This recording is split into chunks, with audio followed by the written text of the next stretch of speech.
Hello everybody, welcome to the Cheese Guild. My name is Nazumina. How you guys doing today? Welcome in Eco, Rambling, Vol. Hope you guys having a good time.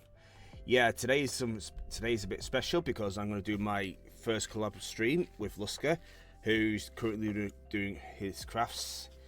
Who's currently doing his craft stream today, and I'm going to join in to do some art as well. So, if you just bear with me 1 second, I'm just go and do the not thing. Stream together. Here you go. Copy browser. Oh, here we go. Oh, there we go. Is that how you do it? All right. Oh, I guess that's how you do it then.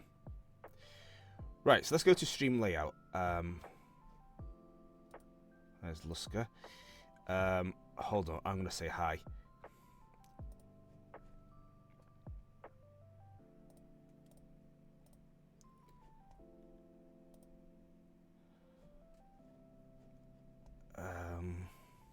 Oh, there we go. There's Zuzumi. Yes, here I am. Hello. Hello, how you doing? I'm good. I just literally started, so just bear with me 1 second. Yeah, I got your stream in my upper corner, so. Okay, cool, nice. I got a little spot I use for either gift art or if I'm streaming with someone else, I have their stream up there. Nice. Okay, do you want to do the stream together thing on Twitch? Yes, I'll do the shared chat and all that. Give me a moment. I gotta open up. Okay.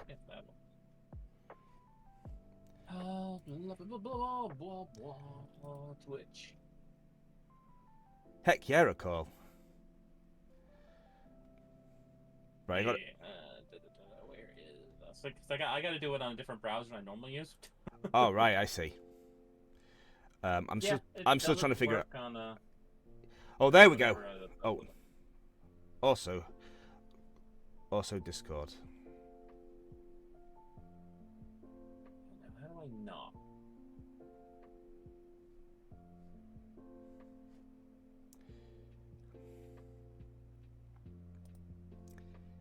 I posted the I made there today. There, yeah, I saw. It looks good. Yeah. Hang on, let's add a browser source.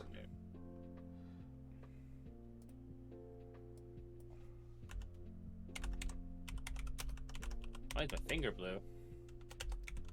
Your fingies blue? Hey, my finger should be blue. I don't know. Apparently, my finger's blue.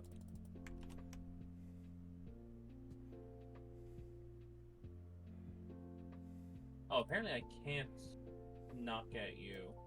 That's weird. Do you have yours set up that just only people on a specific list can knock at you, or?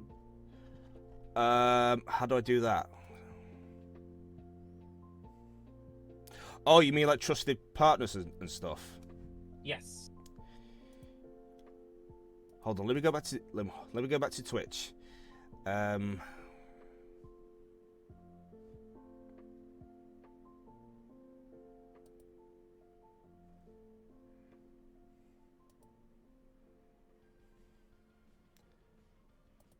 Yeah, hold on, let me mute that. So right now my permissions for collaborators at the favorites. Ah, there we go. Here we go. Oh, that's how you do it. Okay, do I just allow or block the call? Yeah, you would turn off your mic on that. On the side there is shared chat. You started the thing, so you gotta click it. Okay, so shared. Yeah. Hello, join this chat.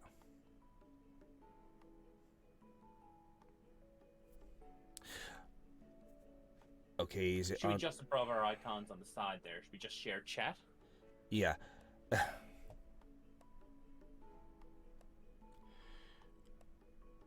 Okay, invite guests, share chat. Start sharing chat. Yep. There we go. Whee! And now whatever messages appear on one of our chats, it will appear on both. And mods and us can see which chat it comes from. Where did my replies? On my lap. I am wearing so many projects I've made. At the gloves, I got leather bracers on. Cool.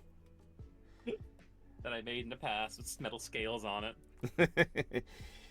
Yeah, hold on. I'm gonna move the chat window just above my chat window. Oh, you don't have to have that visible. Oh, how do I get your stream to? How do I get your stream to appear in my mine then? I got a browser capture. Oh. Is what I'm doing. Oh, okay. And everything besides your stream is like covered up by like my overlays and all that. Yeah. Because the overlays I have a little windows for capture. Technically, what I'm using for capturing a guest streamer is supposed to be for webcam.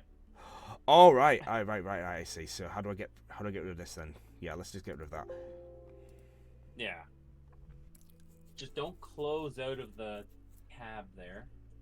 Yeah.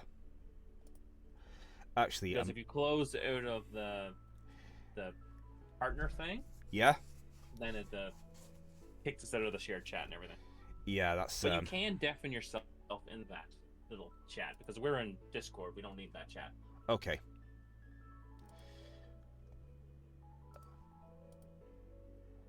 Actually, let me do a new window.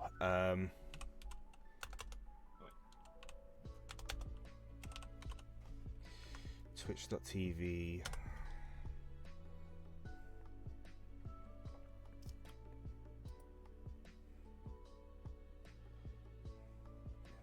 Almost done.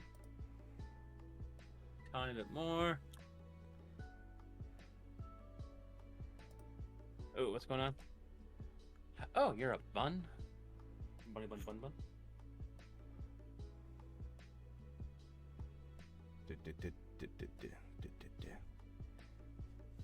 F. What's this? Okay.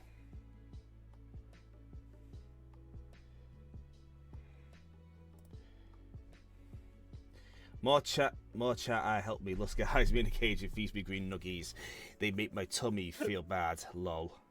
Hold on, is my Oh, oh, there we go.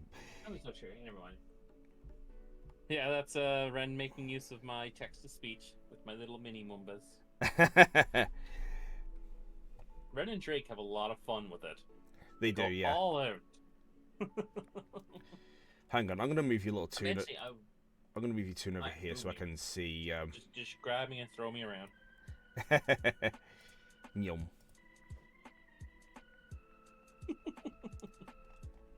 How was your day, anyways? Been alright.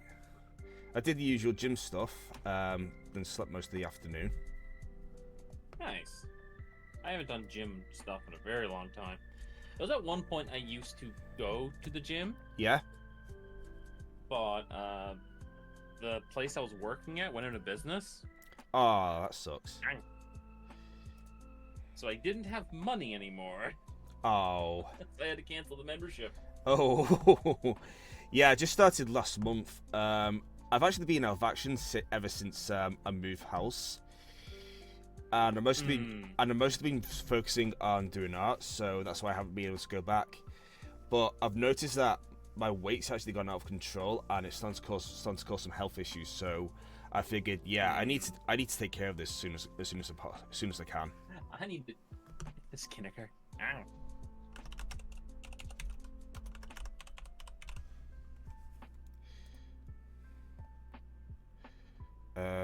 Oh yeah, the kindergarten game. I forgot about that game. That game's messed up but hilarious. Yeah, trying to take off these leather bracers now because I'm like, I can't move my wrists very well with them on. So they're not ideal when I'm trying to craft.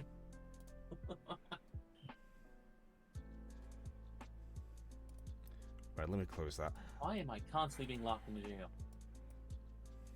Oh, you use Streamlabs? I'm using Streamlabs, yeah. Ah, I do OBS. All right. I'm thinking of moving back to OBS. They both have their benefits. OBS can, or Streamlabs can do things a little bit smoother than OBS, but if I remember correctly, Streamlabs also takes up a little bit more processing ability. Yeah, I've heard about that. Yeah, that's just the general complaint, but it's still fine. It works. It does what you need it to do. Well, OBS takes a lot of getting used to, too. And Ren, your computer was not very good with it.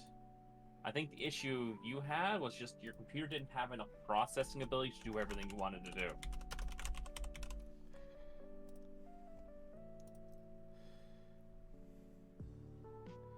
Right, is this And you had quick keys enabled, which fucked up a lot of things.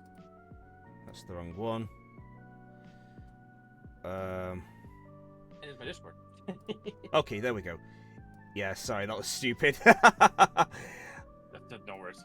As long as you're not flashing anything completely inappropriate, you should be flashing that stuff at me directly.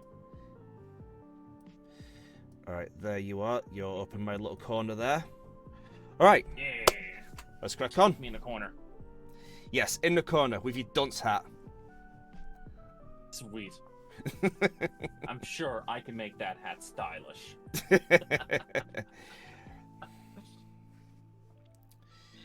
Alright, let's see. Pulchra, my love. Let's crack on with you. Yeah, this needs a little bit more length. Just a little bit. And to take off all my chainmail stuff. I have to take off the bracers because, like, they're cool. I really love to show them off. But I can't move my wrist very much when I'm wearing them. Oh, yeah. Because it's a stiff leather, so it's like, hey, it's great if I didn't have to move my wrist very much.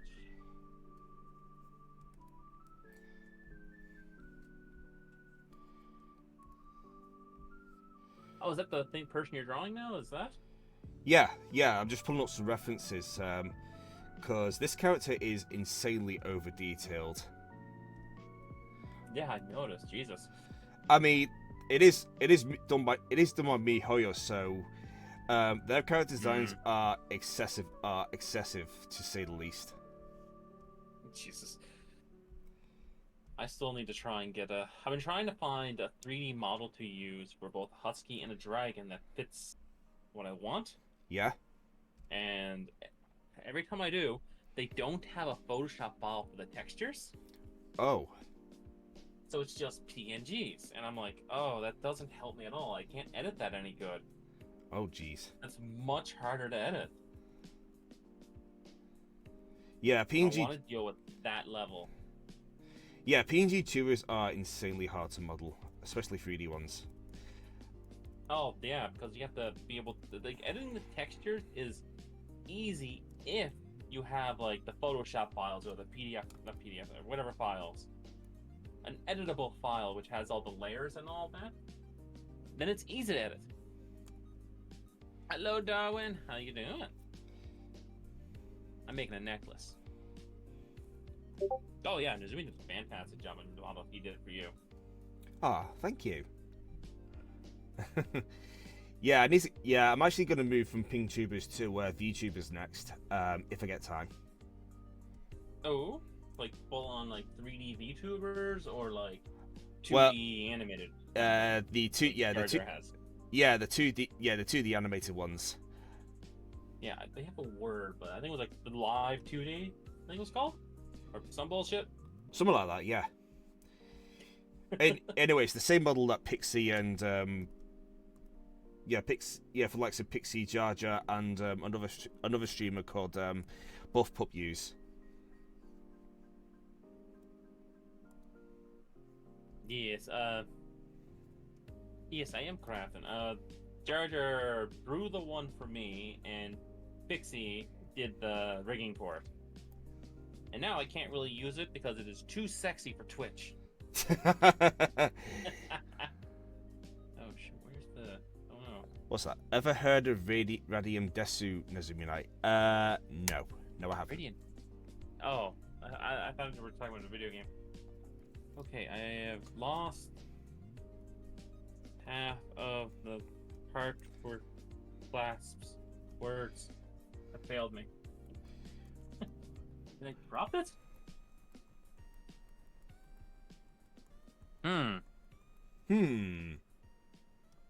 Me misplacing things. Big shock. Say, welcome to my world.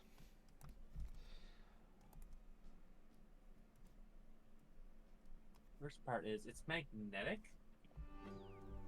So I'm like, did it stick to something? Is it like on me or? Mumba's too sexy for his shirt. So sexy it hurts. He's a model, if you know what I mean, and he likes to strut on the catwalk. Yeah, on the catwalk. Yeah, on the catwalk. Yeah, Lusker likes to shake it on the catwalk. Yeah. Yeah. You know, I'm trying to find what happened with that thing. I'm like, oh shit. It just sucks that Right Said Fred has gone the QAnon route. Oh, lovely. I don't pay attention to people that much. So I'm like, oh. To be honest, I forgot about that song until I just randomly hear it every now and then.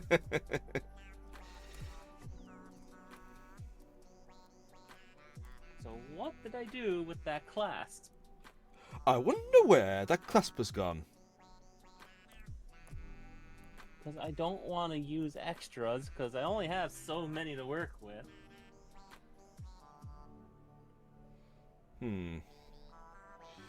Hold on, let me check her outfit again. Yeah, some bits are gold, some bits are brass. So it's trying to determine which is which. Oh yeah, I'm trying to get the right colors for that stuff. Like me, when I'm trying to do like the little bit of art that I do here and there, trying to get the right colors for when it comes to like gold and all that. Yeah.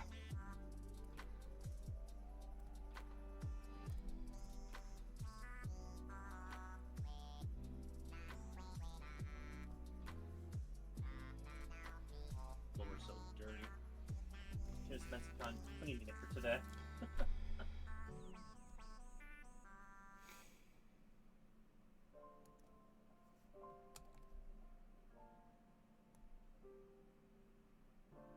I am baffled on what I did with that.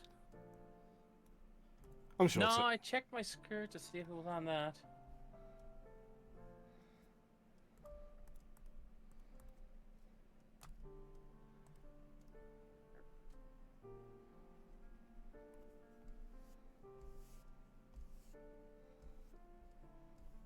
Oh, the level of confusion on me right now.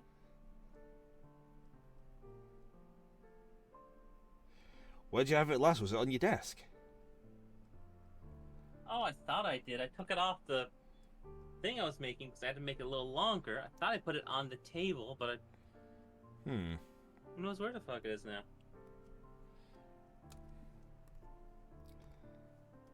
Because it's magnetic, so it could be fucking anywhere. Yep. I've had some toner clippers on my desk somewhere, and they've gone walkies as well. Yeah, I swear to God, there's some things around that just steal the stuff I'm working on. Well, I'll have to look for it more later and just have to use another one for now until I figure out what happened to it. Okay.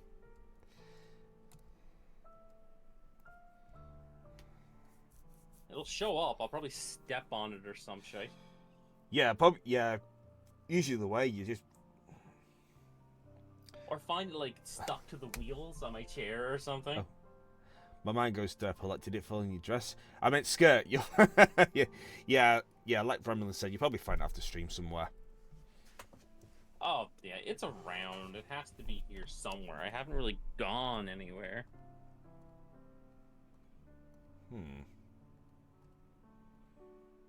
Okay, there we go. That's necklace done. It is a blue, gold, and silver necklace. Yeah, okay, I've derped here. And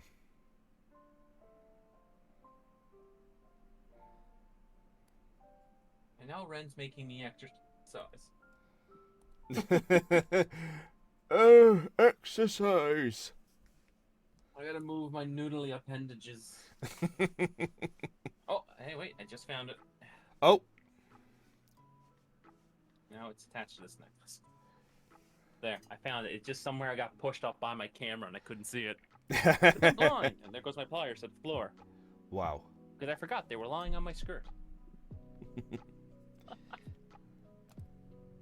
the one benefit of the skirt, though. If I drop something, half the times it lands just on that. I don't have to worry about it. Ooh, handy. 1, 2, 2, 3, 3. 4, 5, 6, 7, 8, 9. Oh, many popped. Oh. 10. Oh, it's just my shitty joints. Just my joints being terrible. Go, master your ass. Pedal to the metal. What color should I make next? My goal today is to make a couple necklaces. I'm making very simple Euro 4-in-1 necklaces. Oh, nice. They don't use a lot of supplies, and they're much easier to make. So I could sell them for cheaper, which is what will probably sell the best. I'm just trying to do the flats on this for now and maybe get started on the shading, which is my least favorite part. Yeah, shading's tricky. Black ice. What else can I pair with these two colors? Let's just pair these two and just beat that. What's that? Pair together nicely. What's that? Black. I'm thinking of what colors. Like this is black ice, so it's like a shiny black. Yeah. They pair really nice with the dark pink I have here. Oh, nice. I don't think I have anything else that pairs really good with it besides I could pair in like some regular pink, but I don't have a lot of that. I'm starting to run low on certain supplies. Oof. What's left? I still have a decent with blue, but I've already made a blue one, so I don't want to make another blue. I have a lot of yellow. I mean, you could always pair it with yellow, since black and pink tend to go well with that. Black, pink, and yellow? And yellow might work. Just gotta think of how I want to pair them and all that. I mean, Good.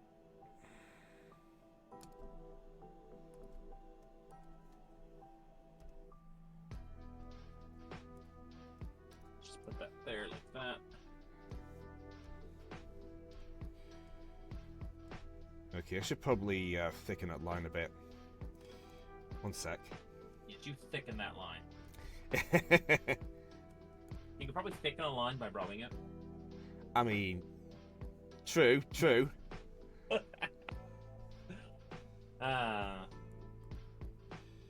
we go. You know, this might actually work. If I was to do the flow.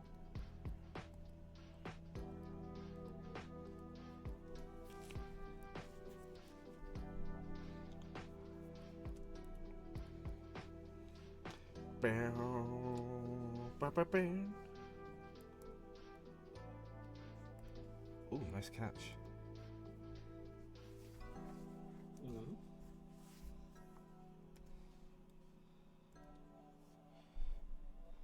Honor, let me see if it'll let me give you a bunch of money.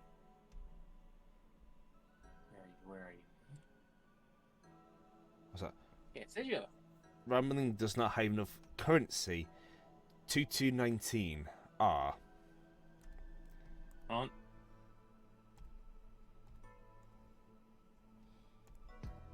Try checking it now, Ren. Let's see how much money you have now. See if this worked.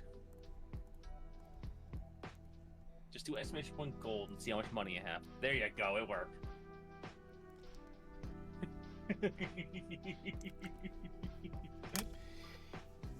You have 1 billion gold. I just pressed 1 and hit a bunch of zeros. What do I have in this thing? Ren, let's give you a few extra zeros. Where's me? I have... That's that. I have 2 billion 12,695,200 gold in this game for me. Nice. Okay, so I think I got an idea of how I want this to go. We will see if it works.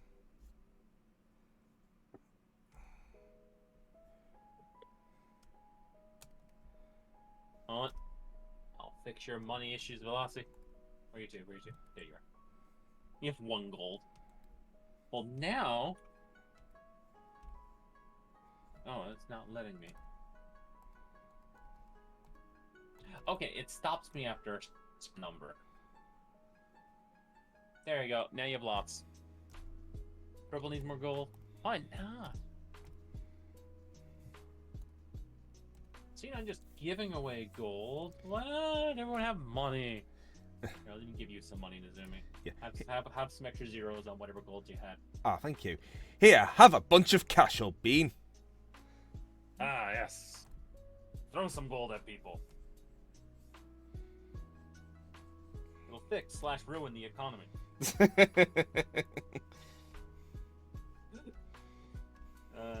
I mean, it's already ruined already, so... Exactly. I can only extra ruin it. Or ruin it even faster than the current everything is. Yep. Because right now we're at a point where no one has money, but if I threw a bunch of money, we have the point where our money's worth nothing. Thank you for placing... Well, you have lots of gold now. Yep. Thank you for placing the zeros at the end of the number and not before.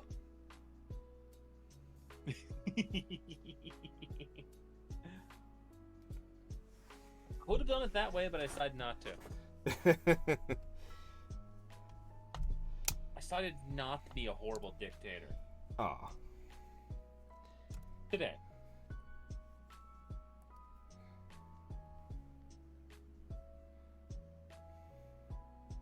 Tomorrow might change that. We'll see. I might take away everyone's money and put everyone at 1.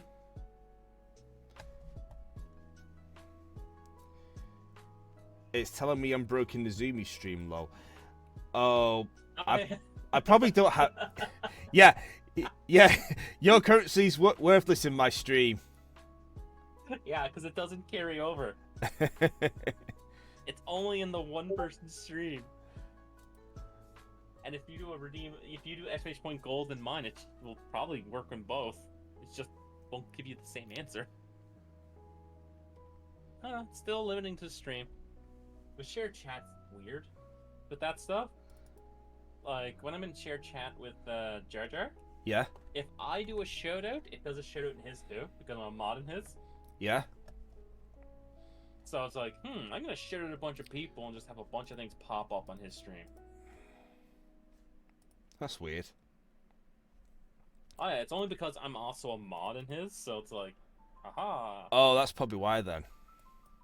I get to cause trouble in your stream while being in my own.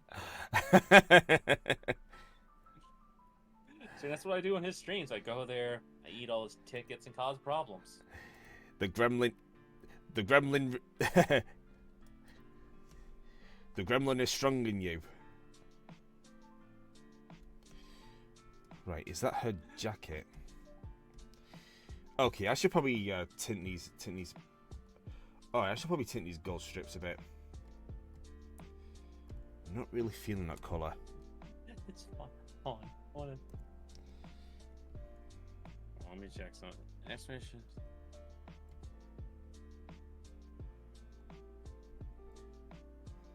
Ha, that's funny. What? If they try gambling in mine, it'll work in mine, but it'll pop up for you saying there's not enough gold. Apparently I just won a bunch of money, okay. Alright. I'll take that.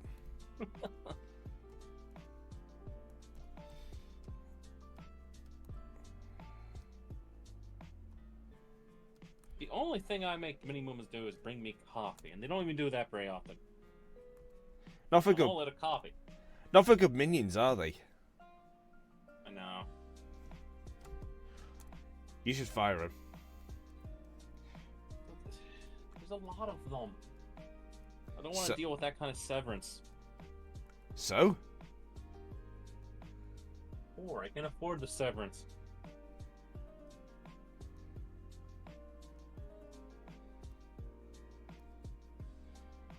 Okay, what is this music? This isn't on my list.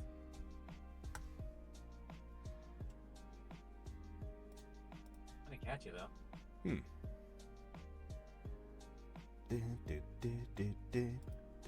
Ooh, okay, I'm gonna add this to my list though. Don't encourage him, makes the mini movie do all the hard work. He using them for personal reasons. Oh. What?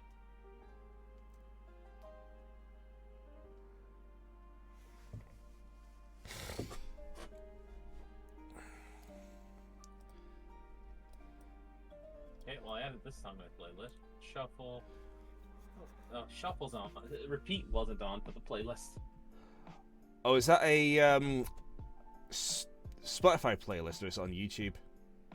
YouTube. Oh. I got YouTube music. Yeah, if I don't have a repeat all on, it just keeps going into like random things. Yeah, whenever I do YouTube plays, it sort of repeats the same cycle of songs now and again. It's like, yeah, if you have a really long playlist, what it does is it picks 20 songs and shuffles those. When it hits the end of that, it picks 20 songs and shuffles those to the playlist. oh, So a lot of times you end up with a lot of repeating stuff. Hey, Rin! thank you, Rin, for the follow. Rin the potato. How you doing today?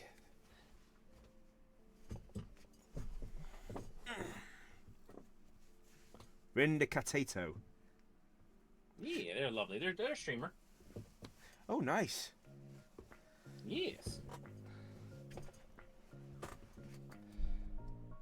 I'm good so far. Just woke up from my after work nap.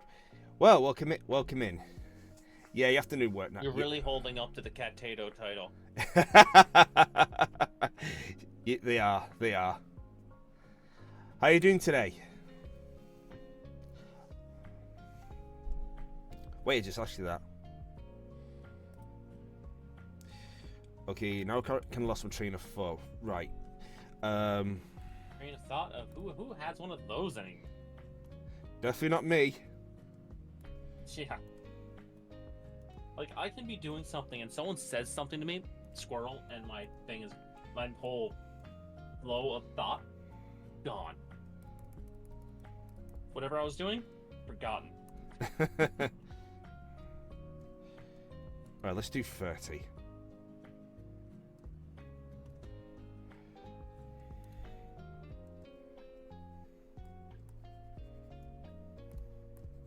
Yeah, I've tried so hard to do a line art digitally, I just can't.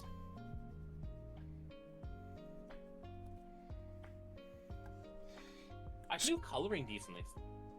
Like, digital coloring I can do. Yeah. But trying to do line art, I just can't. Yeah, line art I is... don't have a steady enough hand for it or anything. All my lines always look bad. Yeah, my line art's not really the smoothest, but I mitigate that by using, like, a line stabilizer and by drawing in vectors.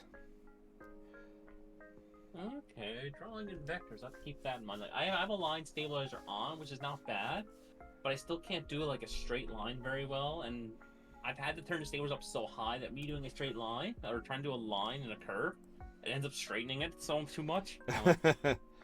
Really? Yeah.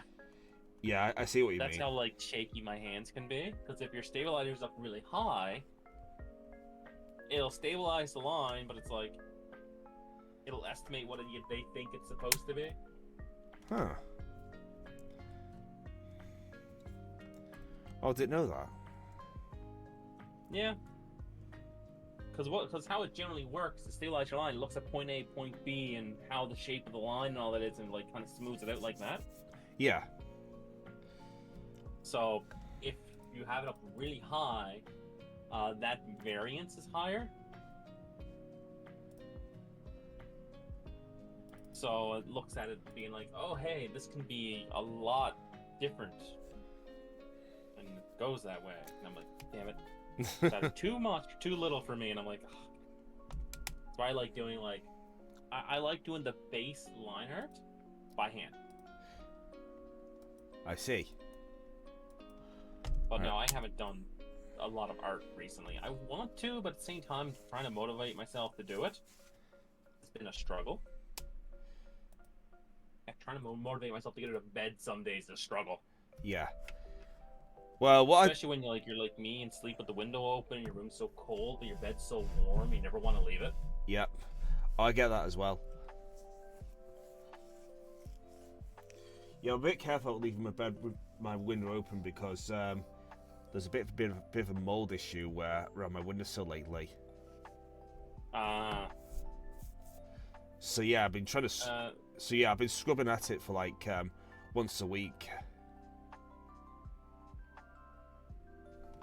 Yeah, and that would really mess with your sinus and all that too if it's really bad. Yeah, that's probably why I'm sneezing a lot lately. Oh, probably. See, I had to close my window because of a snow issue. Yeah. Well, you are in Canada, so. Snowman on my desk. That would make a funny picture, but still. It's bad enough that when I had a vehicle, we had a massive snowstorm here.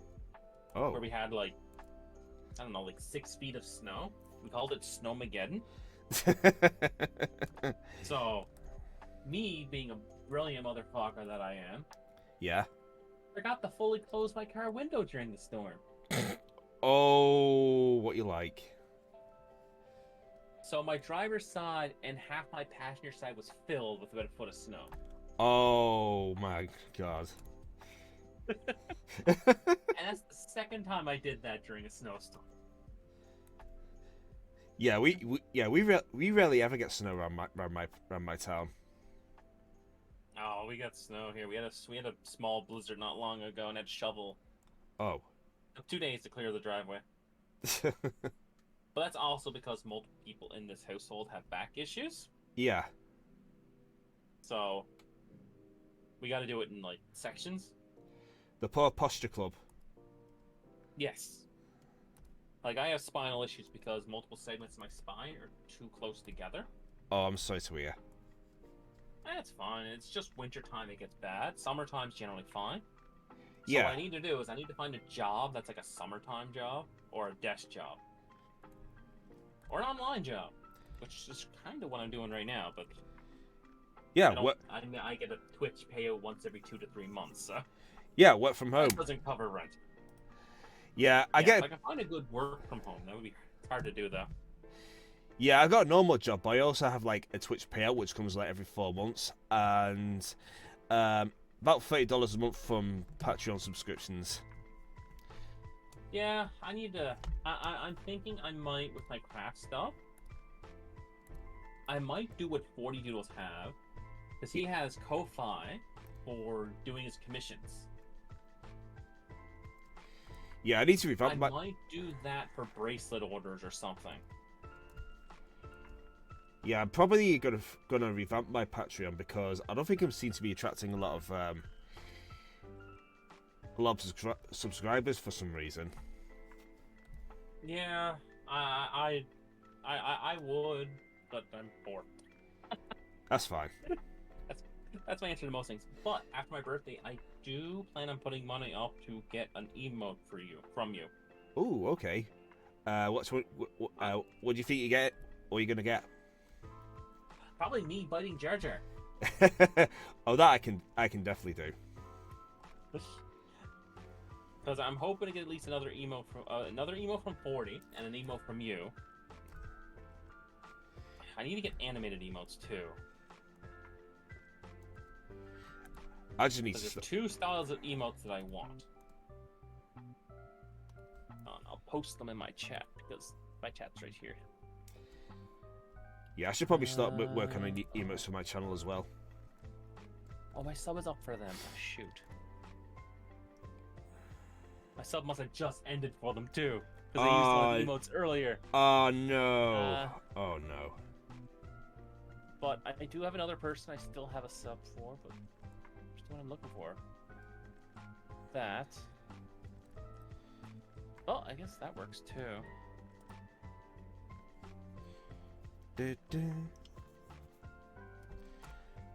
So I'd love to get one of the party ones and a head pat one animated.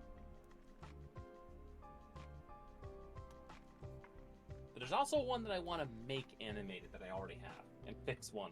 But I can't, sadly, I can't do it myself because I use Clip Studio, which does have a basic thing you can do. Oh?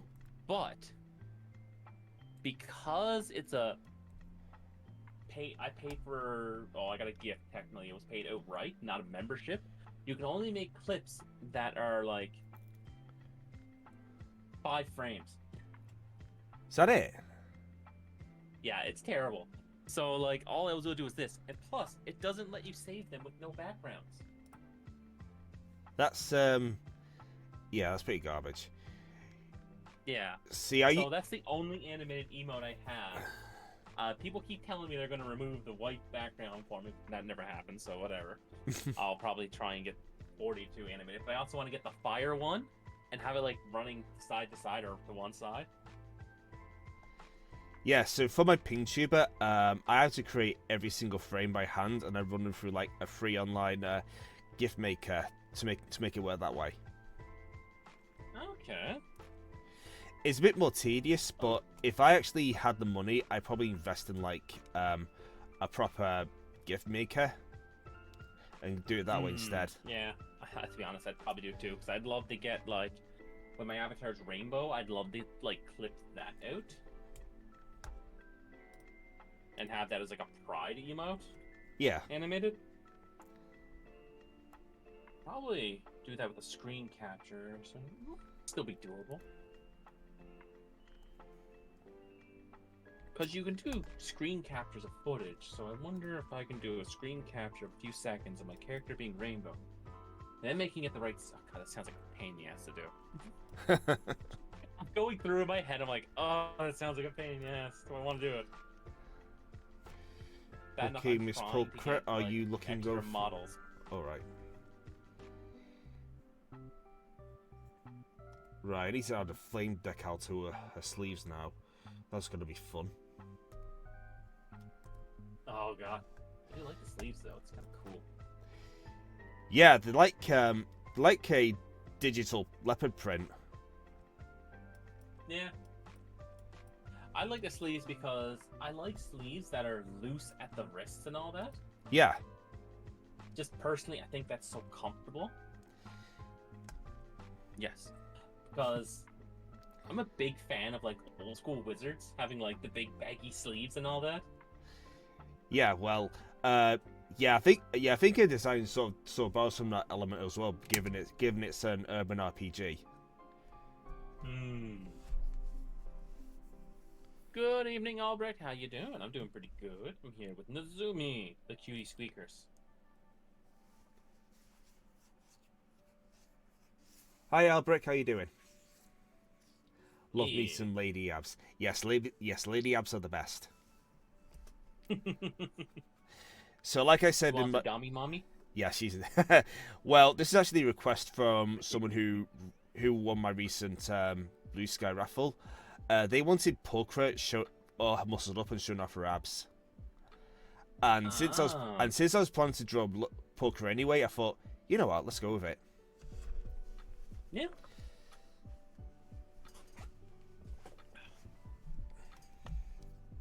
I only found out that you were doing a raffle after the raffle was done. Like, shit. Oh, well, there's always, well. And I only found out of it is because of Pixie's reply to it showed up on my feed on Blue Sky. I'm like, damn it. Well, there's always more milestones, so there'll be another chance. There'll be other chances. Oh yeah, I love your art. I'd love to get my character done with your art. I just can't afford a full commission, so that's why I'm going for emotes. That's fine. That's fine. Plus, I need new emotes. And plus, I have free slots now from, like... Because enough sub points, so I have available slots to use. Nice. After as well. Right, let's see. Yeah.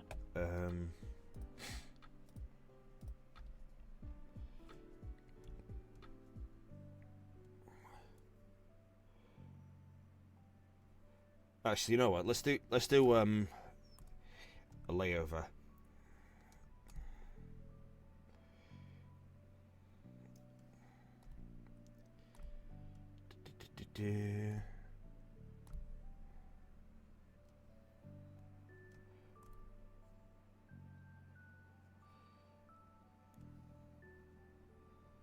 So Jar Jar's tablet broke again. Is what? That's why he's Oh. not here today. Oh. So he mailed it out today. Yeah. Apparently now he's gone to his storage place to try and get his other one. Oh, what happened to his tablet? Did he say? It's just not working, so he sent it off for repairs. Oh, right. I wonder how much that's gonna fucking cost them. Yeah, it's probably gonna cost hundreds. Yeah, I literally brought my old, like, not art tablet, just like Samsung tablet I had to get repaired because it's an old tablet, so when it updated, it broke all the software. Oof.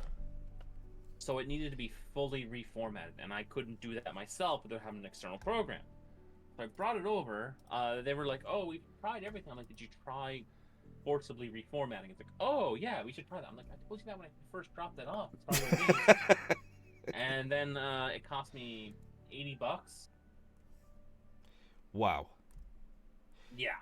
I think the last time Say, when it did it a second time, the tablet's now sitting in the closet, probably never gonna work again. Oh. So I'm actually using a Windows Surface Pro number 6, and I've had it for years now, and I feel it, and it's gotten to the point where it's blue screening like very frequently now. So probably got to think of either upgrading it or just giving it a proper reformat and see what happens from then on. Yeah. The tablet I had was a Samsung Galaxy Tab S, the first one. They're on like the 5th one now, or 6th. I don't know what number they're on now, but that one was so good. It did me for I don't know 10 years. Wow, long time. It was so good, and it still played any game I tried to put on it. It also had the AMO LED, so it was really vibrant and colorful. Wow. The colors were so good, and it was like gold colored and all that. I fucking loved it. I'd love to get another one, but that's expensive. They're expensive tablets now. I bought mine at Walmart when they put them on clearance. Yeah. So I got them for like $120 off. Wow. So this like $600 tablet was lowered down to like $450. Plus, I had an extra discount from an employee bonus discount because once a year you can make 3 purchases with an extra 10%. So I had 20% off on top of that. Oh, nice. Yeah, it was one. Like, Walmart sucks to work for, but they have good benefits. Yeah. That's what keeps people around. They have really good benefits. Yeah, I bought this off Argos, like a few years ago. Oh, I bought it on Argos credit, so I've actually paid it off now.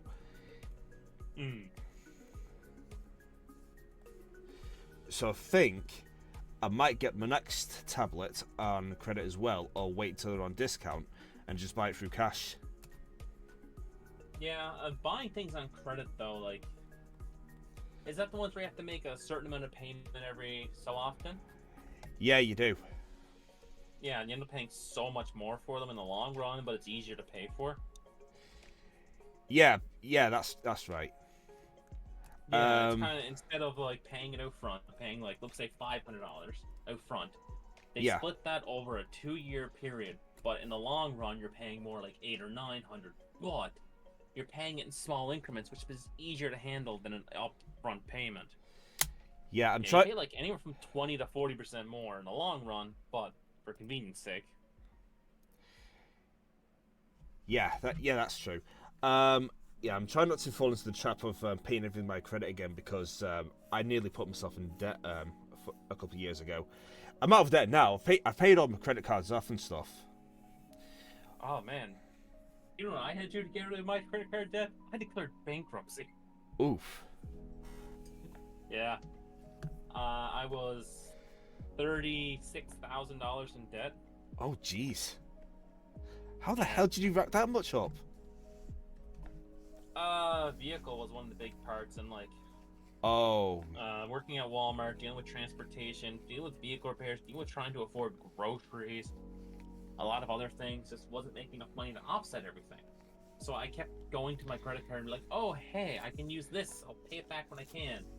And I just fell in bad habits. yeah. I've actually had a friend who's like, got one of those Amex cards, who's with like a huge credit limit, but the payments on them are just insane. I don't know how they manage to pay stuff off of it all the time.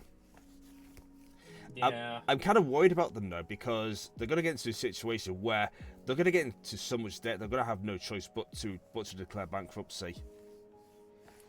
Yeah. Luckily, depending on what you're trying to do with your life, bankruptcy isn't too bad. Yeah, Like, I can never get a credit card for another like 3 years. That's fine. I don't want a credit card. I got a debit credit. So my debit card can work as a credit card, but it doesn't go like into negatives or owing. yeah. So I can use my debit for online purchases. And here in Canada, we have e-transfer. So Oh, I can transfer any money to a person through email without any fees. oh, nice. Yeah, e-transfer is fucking amazing. And every bank here does it. I never heard of a e-transfer. Yep, email transfer. So good and convenient. You can transfer up to like, I think it's like up to like $5,000. Wow. Yeah.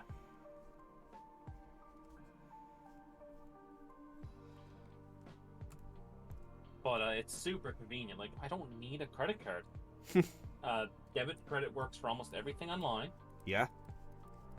It doesn't help me build my credit score back up so quickly, but it prevents me from doing stupid things.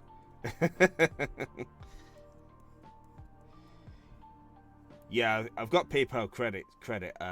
So doesn't that apparently PayPal credit doesn't affect your credit score, Uh, or is that one of those weird online rumor things? so your credit score is generally determined by paying back your credit card. Yeah, So when you make a purchase on your credit card, you owe money. So what you do is, if you want to build your credit score as fast as possible, you make the minimum payment, exactly what it says for you to pay back, so you aren't building up interest. So let's say you make like, you're in a deck building spree. So what you do, this is a way of building credit quicker. It's still going to take some time, but you make a $50 purchase or $100 purchase on your credit card. yeah, And then every month, when it's time for your bill, you pay exactly what that bill tells you to pay. yeah, So you are being reliable and punctual about your payments. yeah, I'll take a look at it after stream. And by doing that, that builds your credit score by being reliable and punctual with your payments. ooh, Your bills and all that can have that same effect, but it doesn't affect it as much as credit card debt. I see. Bills with the what you owe the bank itself. I did some financial courses because I went to work for a company that dealt with finances, insurance, and investments. Yeah, So I learned a little bit about that stuff. I never stayed with it. I even at one point I got licensed to sell insurance and investments. So you're one of those door-to-door salesmen who are like, "Hello, would you like volcano insurance?" Well, this was more life insurance, and it wasn't door to door, but it was very talk to random people about it and all that. And I was like, I it made see. me uncomfortable at first, so I was like, I can't do this. I see. I'd rather a door to door, like cold client kind of situation than just random people. Yeah, I So, thought. how's that? Yeah, so back when I was paying up with the Argos cards, I was literally paying the absolute minimum, which was like £8 a month, £8 a month, and I Yeah. was told that if you did that all the time, you'd be put into what's called persistent debt. So you just end up paying like eight. So you probably just end up spending like 50 years or so paying like $8 a month. So I thought, you know what, let's just pay what I can reasonably can each month, so I can clear up my debt that quicker that way. Yes. If you have large debt, better to get it done, paid for, and out of the way. Yeah. Build up a credit score, have a small debt. A debt that's easily manageable.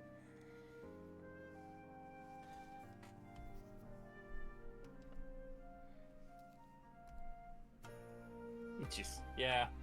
Cold calls is terrible, and I never want to do it again. I almost ended up working for another company that would require me to travel all over the island. That's fine and all. And it was basically going door to door in the section area trying to deal with the Bell, which is for Bell satellite, or it's not satellite anymore, it's fiber optic and all that.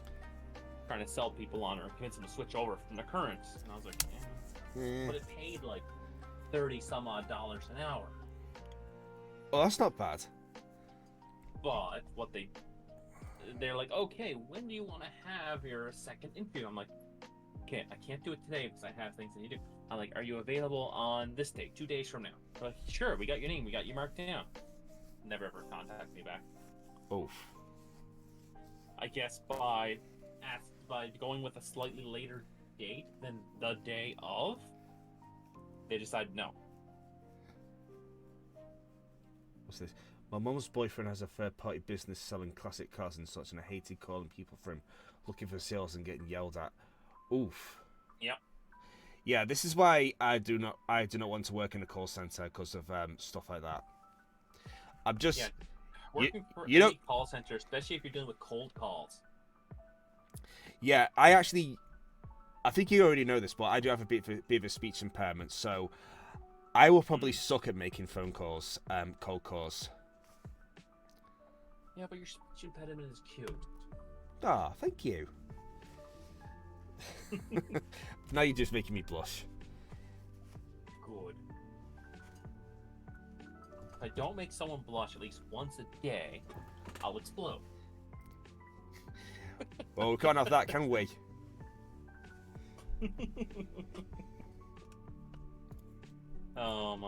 But yeah, I would hate to work for a place that dealt with cold calls because it's like you're calling people who left the company in a sense. Like they chose a different company over you.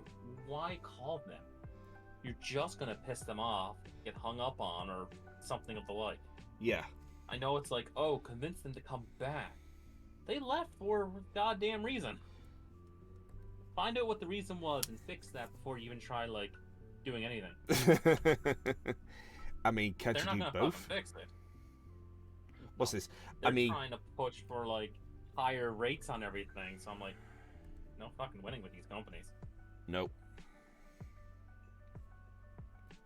I mean, can't you do both?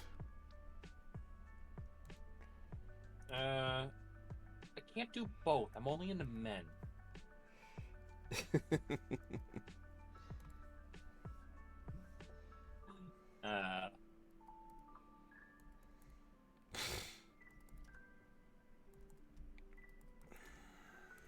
But like, it's definitely a job that I admire people who can keep up with it. Yeah. One of my roommates actually does a kind of call center-esque thing for the government. Oh, okay. Here. Yeah, it's basically contacting people about taxes and all this other stuff. And he doesn't run into too much hostility from people every now and then, but we're also in Canada. People are a little less crazy, just a little bit. I mean, it's Canada, so everyone should be polite by default, right? You would think that.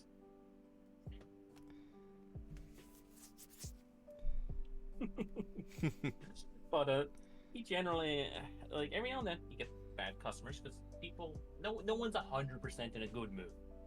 That's true. People have bad moods, and that's completely understandable. I have bad days. I can, like, heck, just like last fucking week, I was just like, for 2 weeks straight, I was feeling miserable, angry at everything, and frustrated, depressed. The only time I was happy was when I was streaming. Yeah, it happens. I'm fine now, but I have episodes like that can go on for a week or two. It sucks, but I know they'll pass. But I understand people having those types of days and just being a bit more lashing out than they probably want to be. Yeah. Like, there's been people in my life who have been a bit more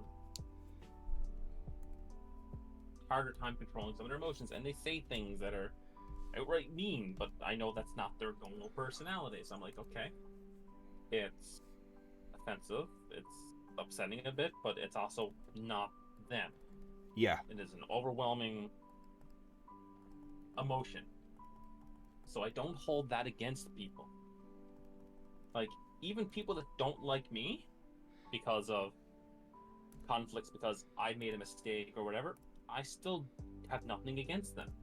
Yeah. I do my best not to hate people, because even if people frustrate me, even though the human race is annoying and I don't like it, I try not to hate individuals. Yeah, I've actually come to realize that some people just have their own quirks, and sometimes they have bad days, and it's not really worth getting upset over them, because they may just be going through a rough patch, or they're going through something bad, and it's best not to hold them for that, because yeah. Now, if you find out that they're intentionally going out and doing it, different situation. But yeah, there's so many people with mental health issues and everything that are not being dealt with properly, or they're on like it's just mainly not being dealt with properly. Especially here, we have a very poor mental health system here. Really? At least, yeah, Newfoundland does not have good mental health. Yeah, I think they keep working on it, but nothing ever really fucking changes. Yeah, the UK is sort of in the same boat with mental health. Like, our health system is supposed to be free, but mental health services are terrible. You still have to pay for like therapy and medication and stuff. Yeah, here you still gotta pay for therapy, medications, but a lot more of your insurances will cover a lot of that stuff. All right. But most insurances here will not cover outright. You gotta take the the therapy session. You gotta pay for the session and submit your receipt to the insurance company. And then hope they pay you back for it. If they do. Normally they do. Here is like in Canada itself, the insurance companies isn't as bad. They're still not great. Yeah. But they're not as brutally picky as the US ones, because my god. At least not from what I've gotten. But the only insurance I really dealt with is the insurance I had as a Walmart employee, which is good insurance. It covers like 95% of your medications. Like, for my diabetes medication at the time, I was only paying $2. Oh, okay, that's for a 3-month supply. Wow.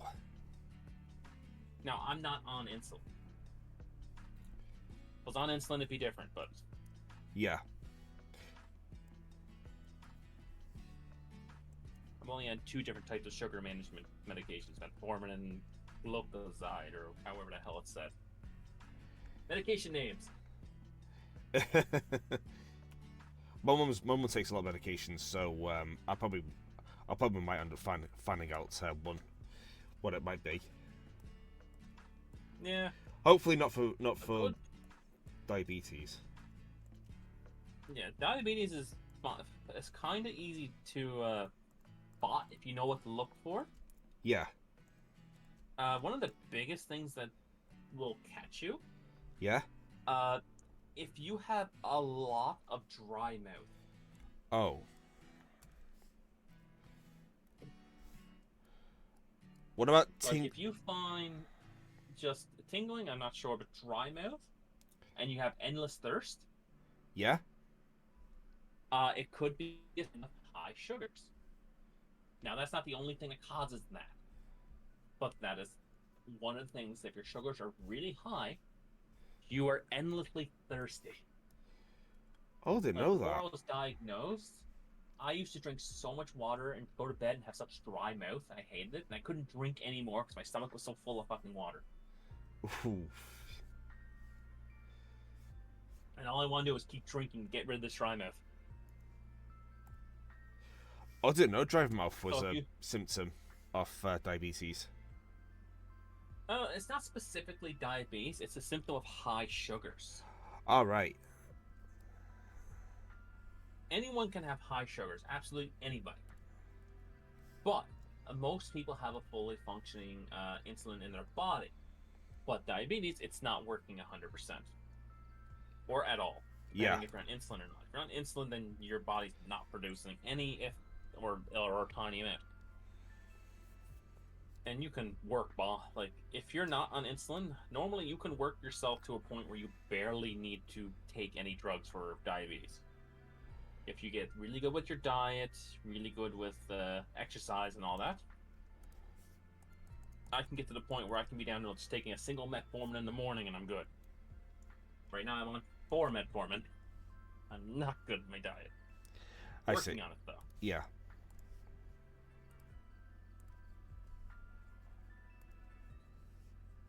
I'm trying to think what are some of the other tells. Like I'm more familiar with low sugar. High sugar, that's one of the few ways you can know is dry mouth. There is other ways. Some people can get very I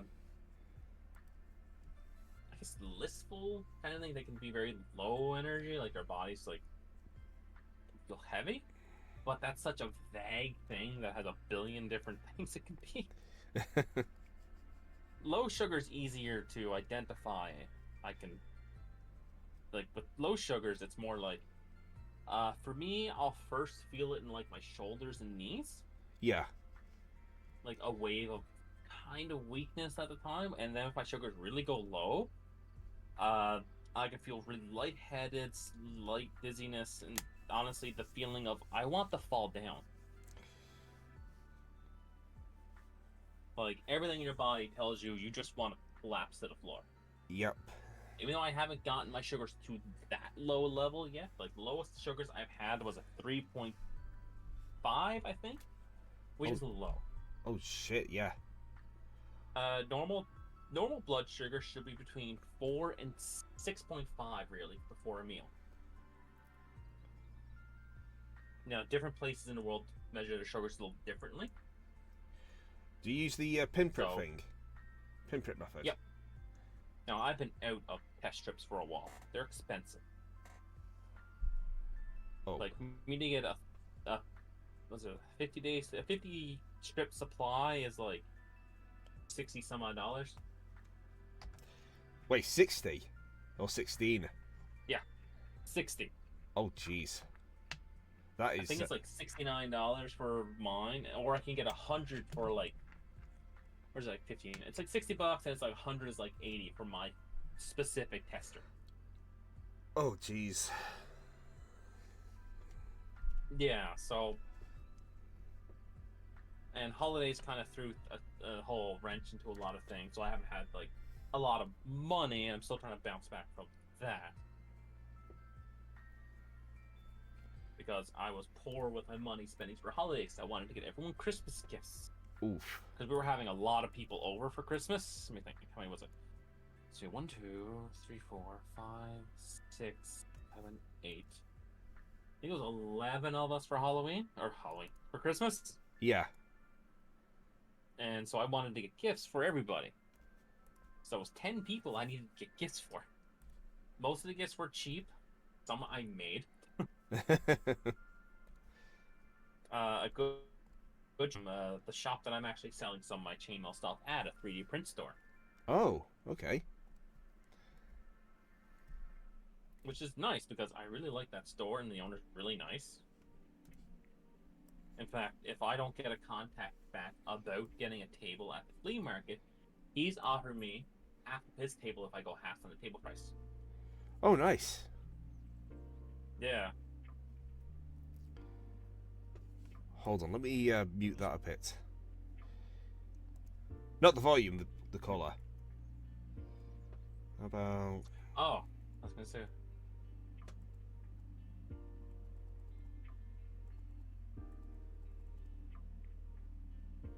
But yeah, so if that sale goes well, I'll have money, I can order supplies, and maybe I'll have money to put up for the magic cards I want to get in April. Woohoo! Because there's a magic card set coming out in April that I really want. Oh, aye. Isn't it like F Final Fantasy MTG collab? Yes. That comes out in April, I believe. I want to buy multiple boxes. Yeah. Yeah, I'm not much of an MTG fan myself, but I'm kind of hoping they'll have a Freya card. Fingers crossed. Well, the whole set is based from Final Fantasy 1 through 15, I believe. Maybe 16, I'm not sure. Wow. Yeah. It has none of the side games. Wow. So that's a wide range. And I am really hoping there's going to be a Mumba card. I mean, there should be. I mean, it better be. We'll see. When it comes to Mumbas, the person who created it, Yeah? I believe owns the official rights to it. Really? Yeah. That's why they're not around so much, because if they were to put them in a game, under certain circumstances, they have to pay the person. Oh, I didn't know that. That's what I heard. I don't know how accurate that is. Now, they have gotten around it by having the Lulu as a Moomba doll. Looks like a Moomba, but it's not exactly. They use that same design to do Moombas in World of Final Fantasy. Because it's a very similar design to the original, but not exactly the same. They're much shorter, a little stubbier. The face is a little different and all that. That's what I used for my mini Moomba design. Oh, I didn't know that. Yeah. That is made of a modification from the... Actually, from World of Final Fantasy is the one I used. The Moomba design from that, and I went over it and did an outline and pixelated it a bit. Right, Nazumi wants to throw a card. Yeah, now I'm kind of wondering if Burmesians were made by an external collaborator or were created by Square Enix themselves. I think the Burmesians was Square because they were in some side games, I believe. Yeah. They were in other games, so... the Moombas have only been in mainline Final Fantasy VIII as the living species, and only in a side game. And the only other appearance of them has been as a doll. Yeah. A cute as fuck doll. I need more FF9 merch. Same! Same! Oh my god, yes. See more Final Fantasy IX stuff? Like, right now, me and Day play Final Fantasy IX off and on. Yeah, I've been trying to catch up with those streams. Well, I haven't been able to do one lately. Day's been going through some stuff, so I don't want to bother them with it right now. Oh, okay. So I'm letting them have their space. Okay. To work through what they're going through, because I don't want to feel like I'm bombarding them. I'm sorry to hear they're going through stuff. Oh, yeah, but they'll be fine. I have faith in them, so... Yeah. Right, what colour should that horn be?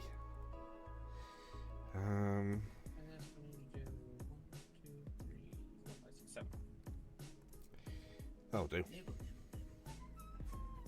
Hi, Char, welcome in. Hello. I still still like to see more. I'd love to see a full remake of Final Fantasy VIII and Final Fantasy IX. Yeah, Not so much Final Fantasy IX. Final Fantasy IX is just so perfect. yeah. Apparently, there's a They're probably gonna ruin it. Yeah, about that. Apparently, there's a remake of 9 in the works, but that's just a rumor so far. Yeah, because like Final Fantasy IX, its graphics hold up, its story holds up, everything holds up because of the way they did it with the simpler graphics, styling, and all that. Yeah. It holds up so well. Like, you can pick that up to play, even the original version, and it still holds up today. I want to see, and this is because I heard from someone who actually doesn't like Final Fantasy VIII, a version of Final Fantasy VIII that's focused on probably the best character in the game, telling their story. The Moombas. And that's Laguna. Yeah, I really wish Laguna got more screen time rather than just a flashback character. I know. He does appear in more than just a flashback, but his appearance outside of flashback is always so not shown until like right by the end. Yeah. Also, they never officially state that Laguna is Squall's father. Really? In the story, it is never fully stated. Squall never knows that. Yeah, because there's tons of fanfic that say that Squall finds out Laguna is his dad, and it's pretty much said through subcontext in the story. Yeah, but it's never directly said. Yeah, it's implied, but it's implied, just never directly stated. Yeah, so they never have that whole moment, and my God, that would have been a great moment to have. Yeah, it's like when they meet. It's like when Beavis and Butthead meet their real dads in the desert, and no one can seem to piece 2 and 2 together. They never have the actual father-son bonding moment. Yeah, to have that moment would have been great character development for Squall, because I'll be honest, a lot of the characters from Final Fantasy VIII does not have good development. No. They're, for the most part, Squall has development, but really his personality develops only if you answer the questions the way that you're the player, not as Squall.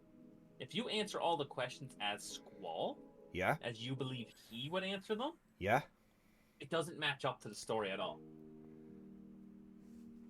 No. It just feels like his sudden attachment to Rinoa is completely misplaced and everything. Yeah, because last time if you play, sorry, you carry on. Based on sorry, I talk a lot. Like, if you play it how you would answer the questions, the relationship makes perfect sense. Yeah. But if you answer them how Squall, with his very distant personality and how his not wanting to be around people personality, you never get that build with them, what the relationship's gonna happen. So it feels so awkward.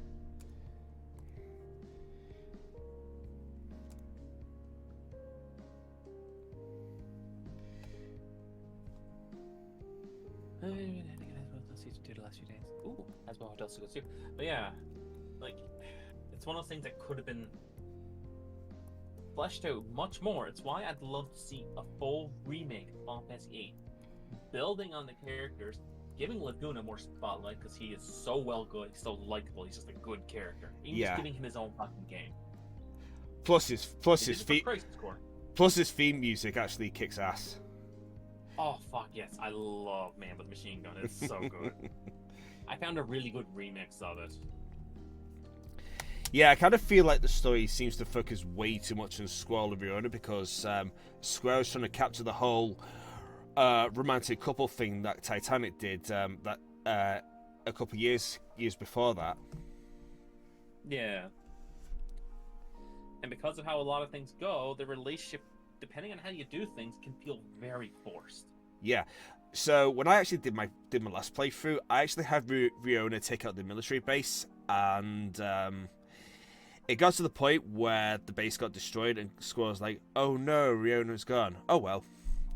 Like, Yeah. It doesn't seem to have any attachment to her whatsoever after that scene.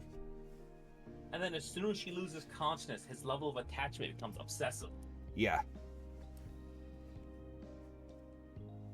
But it all has to do with he has, like, the big thing to look at with Final Fantasy VIII is you're playing as a person that has severe mental health issues. Yeah, just like any other FF game. Yeah, well, yeah, but his mental health issues is very different.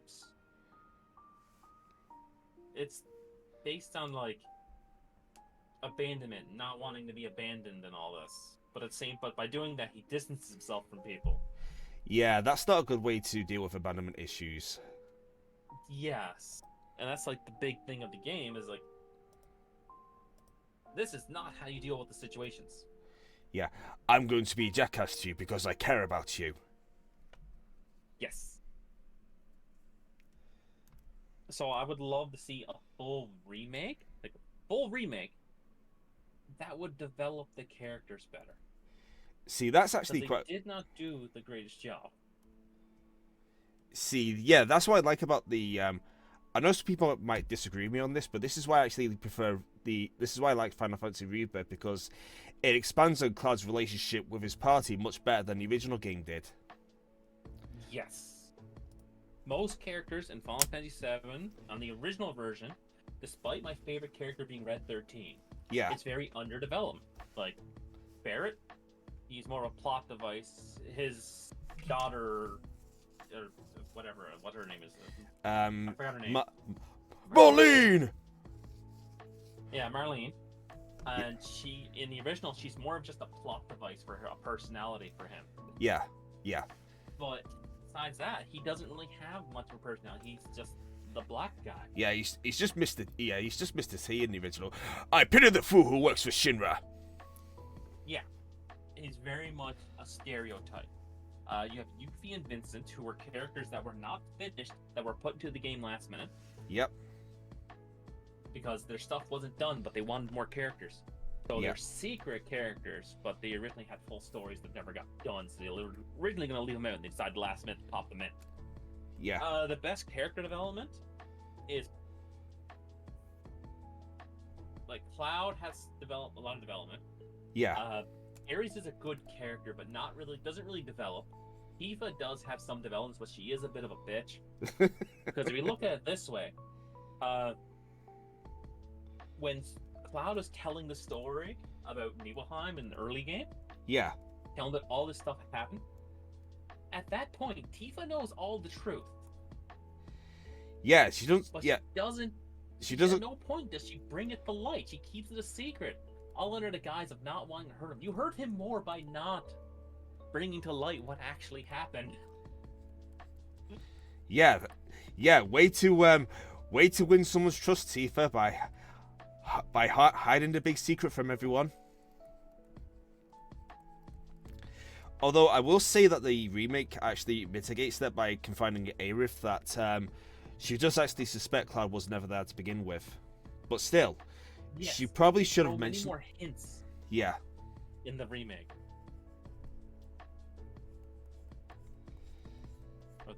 Remake. I still gotta play the second one. The second part of the remake. I only played the first part. And I never played the whole integrate with Yuffie and whatever the other guy is, and Zack and all that. Yeah. I do have it. It's just I don't know how well my computer will handle it. I played mine on PS5. Although I will say, you will need to invest a lot of time because it's like an 80-hour game and there's tons and tons and tons of mini games. Yeah. Well, I'm going to be doing Digimon World 2. I'm expecting 100 hours into the game. Yeah. Because Digimon World 2 is probably the least like the Digimon World series. Yeah. It has the most amount of grinding, and for the longest time, the fastest speedrun was 31 hours. Oh, jeez. No one even attempted because the game is set much bullshit. For the longest time, that 31 hour for a 5-year period was the top rank. Finally, other people started beating it, and now the current speedrun is like, I think it was like just shy of 16 hours.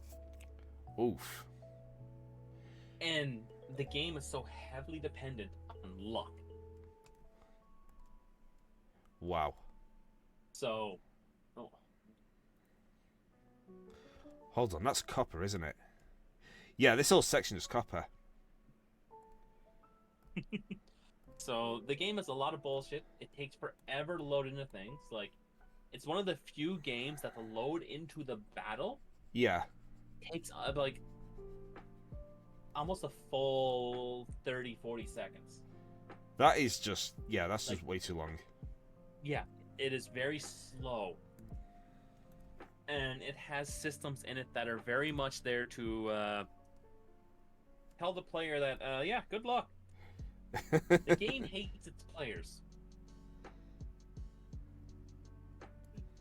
But me and many other people still love the game despite knowing that it's probably the worst edition on World Series. Yeah. It has like its die-hard fan base. Let's get the light pink on the go.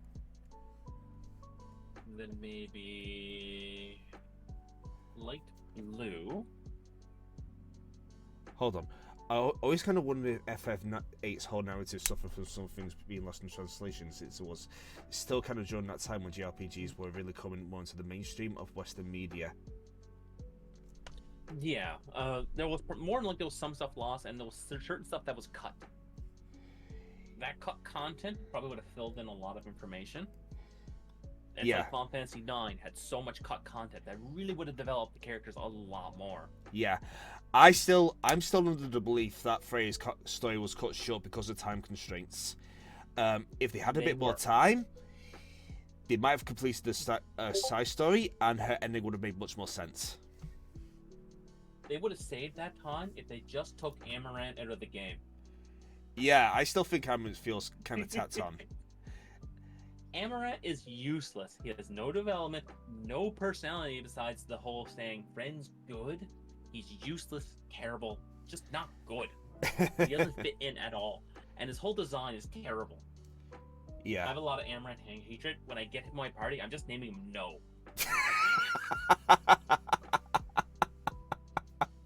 My hatred for him has grown. I remember seeing him like, oh, that's cool.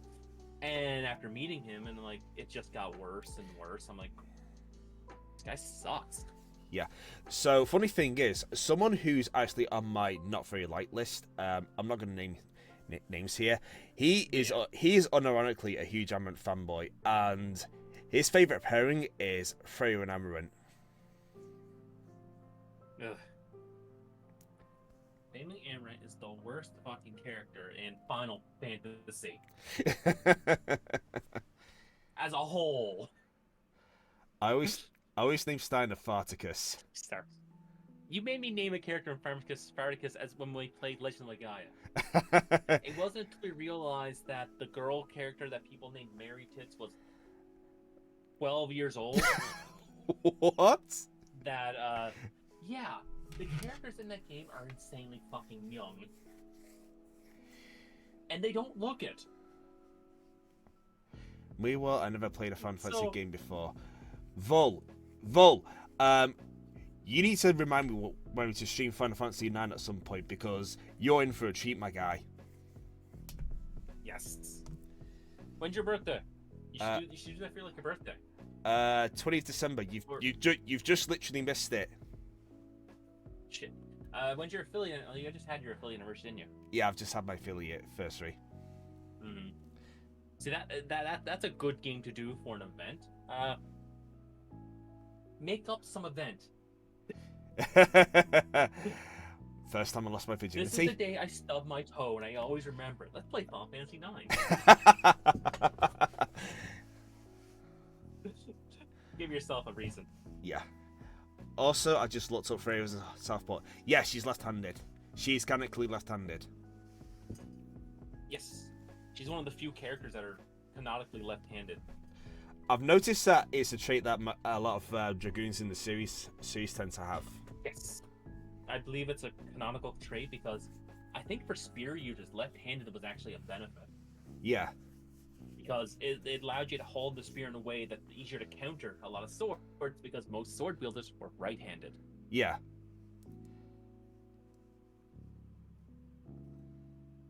Plus, Phoebe's a fan favorite. Oh yes, Phoebe's such an absolute bean.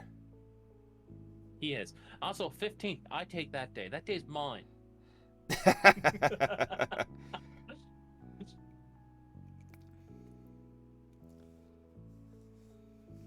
I'm also stealing Nizumi for that day. yeah. I'm gonna try and be in that Goose Slut stream. It is on the calendar. Yeah. Vivi, my son.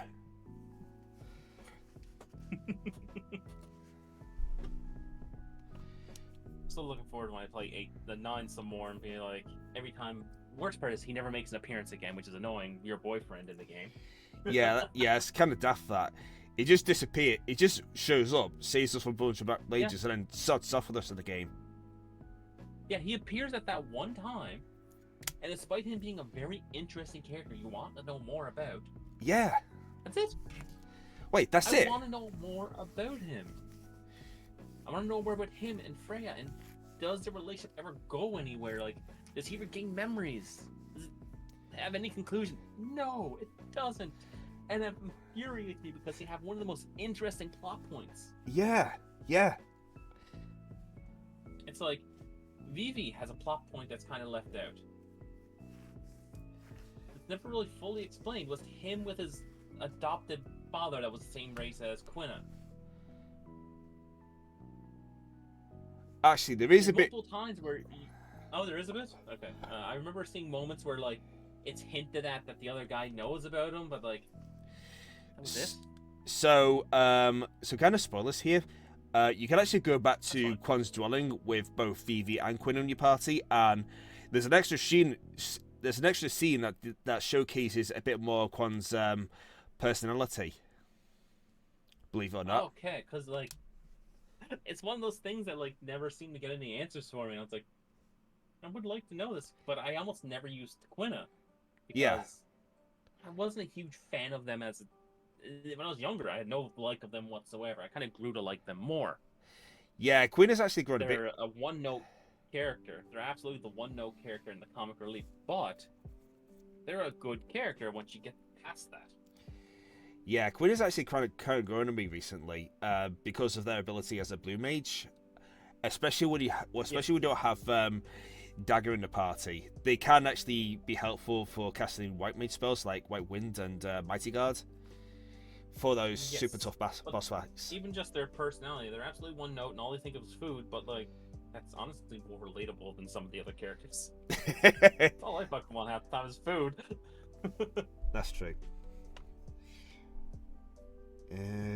But if they were to do a remake, I would want them to stick as close to the original as possible. Same. Maybe speed the combat up a tiny bit, but besides that, it doesn't need much else. Stick with the same graphic sound. Do not try and make them realistic looking. Yeah, as much as I want to see Freya in HD, I do wish they kept the same art style. Yes, if they change that art style, then they've ruined it. It's why I'm so afraid if they do a full like remake, they're gonna ruin the original graphical touch that it had. It was the last game that series creator made before moving on.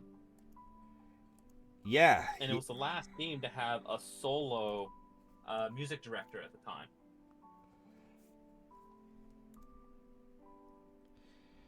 Let's see. Like, the whole game was a homage to all older Final Fantasies. Yeah. References to every Final Fantasy before this. Yeah, it was going to be like a spin-off and not a mainstream game. Yeah, I'm glad they made it a mainstream. Yeah, me too. And now how they choose a Final Fantasy game, I'm not, like, fully happy about, but I understand because they're dealing with a lot of companies right now. Because originally, at least how they dealt with Final Fantasy 13, they have companies, like some of their subsidiary companies, submit game ideas to be the next Final Fantasy. That's how we end up with Final Fantasy 13.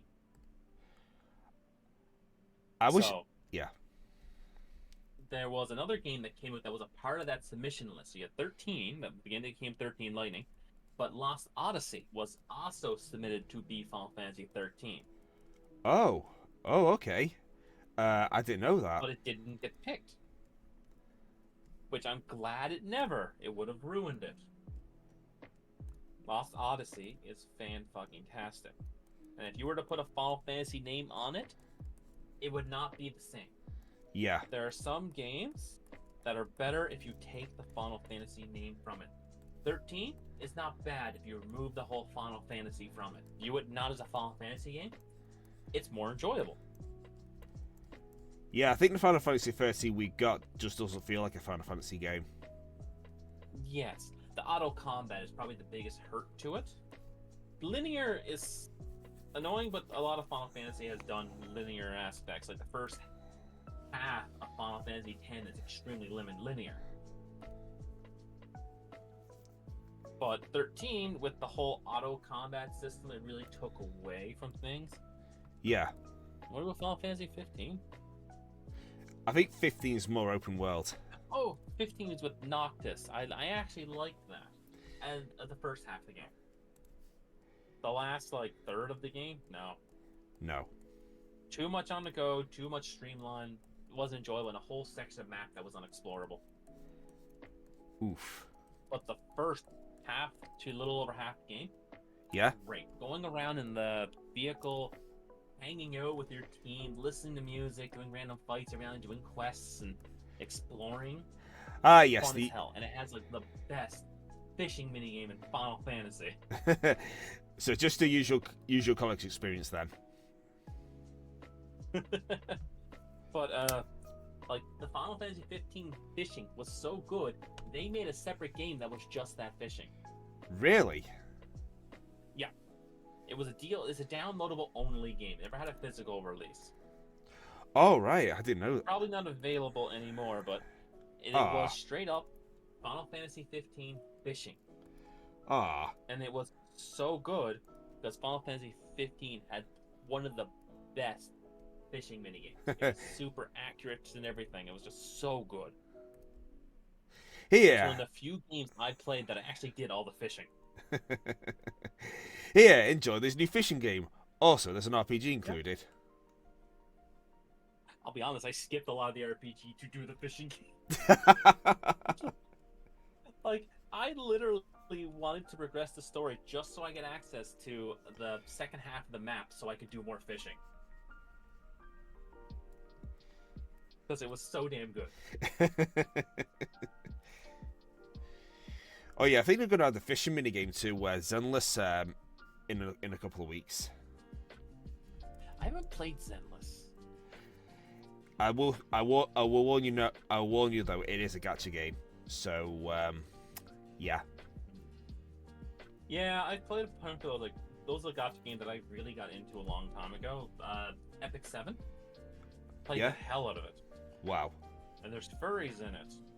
Yeah, this one's obviously got furries as well. You know about Von Lycon, don't you? Yes, it has sexy butler wolfman. Yeah, the sexy butler wolf guy. So this character is an upcoming agent. Her name is Pulchra. She used to be one of the bad guys from one of the early stories, but apparently she's going to join the Sons of Kaladin, who's like the Mad Max style biker gang from the outside the city. Okay, I know very little about it. I'm right with you there. Yeah. But game I played was Epic 7, and there is a whole race of people that are furries, and you can get through gacha a good chunk, all of them actually, except for one or two side characters that don't have a full model. Wow, really? Yeah, there's a good I think that I haven't looked at it in a long time, but at the time there was a good 15 different characters that were furries, basically. Wow. And some of them they started doing this thing where you can reclass a character by doing specific things. So there's one guy, Ruzid. He looked very meh, but you can reclass him to make him the righteous thief Ruzid, and my god, he is sexy. Wow. He is beefy. He literally, over a 30-day period, he got himself arrested on purpose with a book, How to Get Ripped in 30 Days. And he got fucking ripped in 30 days. Literally, the whole thing to unlocking him is training sessions, basically. Wow. It's just funny. Then there's like the one that has a porn comic, which is Cartusia and What a wild ride. Persian, Purloin, Burgess. Who's like a... So, it's funny, there was Purgis, but he's a dog, but there's Cartusia, who's a cat. Yeah. And then there's the other version of Cartusia, which is like a vessel made by a deity spirit that's possessing, and that's a whole nother thing. He just goes by a name Assassin Cartusia. You know, it's not him, but it's in his, it's in a copy of his body. But whole different entity. It's so fucking confusing. But I think I loved the game for the longest time. Yeah, I think most Zenless characters can be categorized into either how many does this person share one single brain cell with the rest of the team, or are they just these mommy characters with big mommy milkers? And or there's daddy. Oh, there's daddy. Yes. Or there's a faction's token daddy. Because there's Vaughn, and then there's that bear guy. Yeah, Ben Bigger. Yes, because, my god, he is daddy. Of course you'd say that. Listen, they can both have me. Take turns. I don't care. How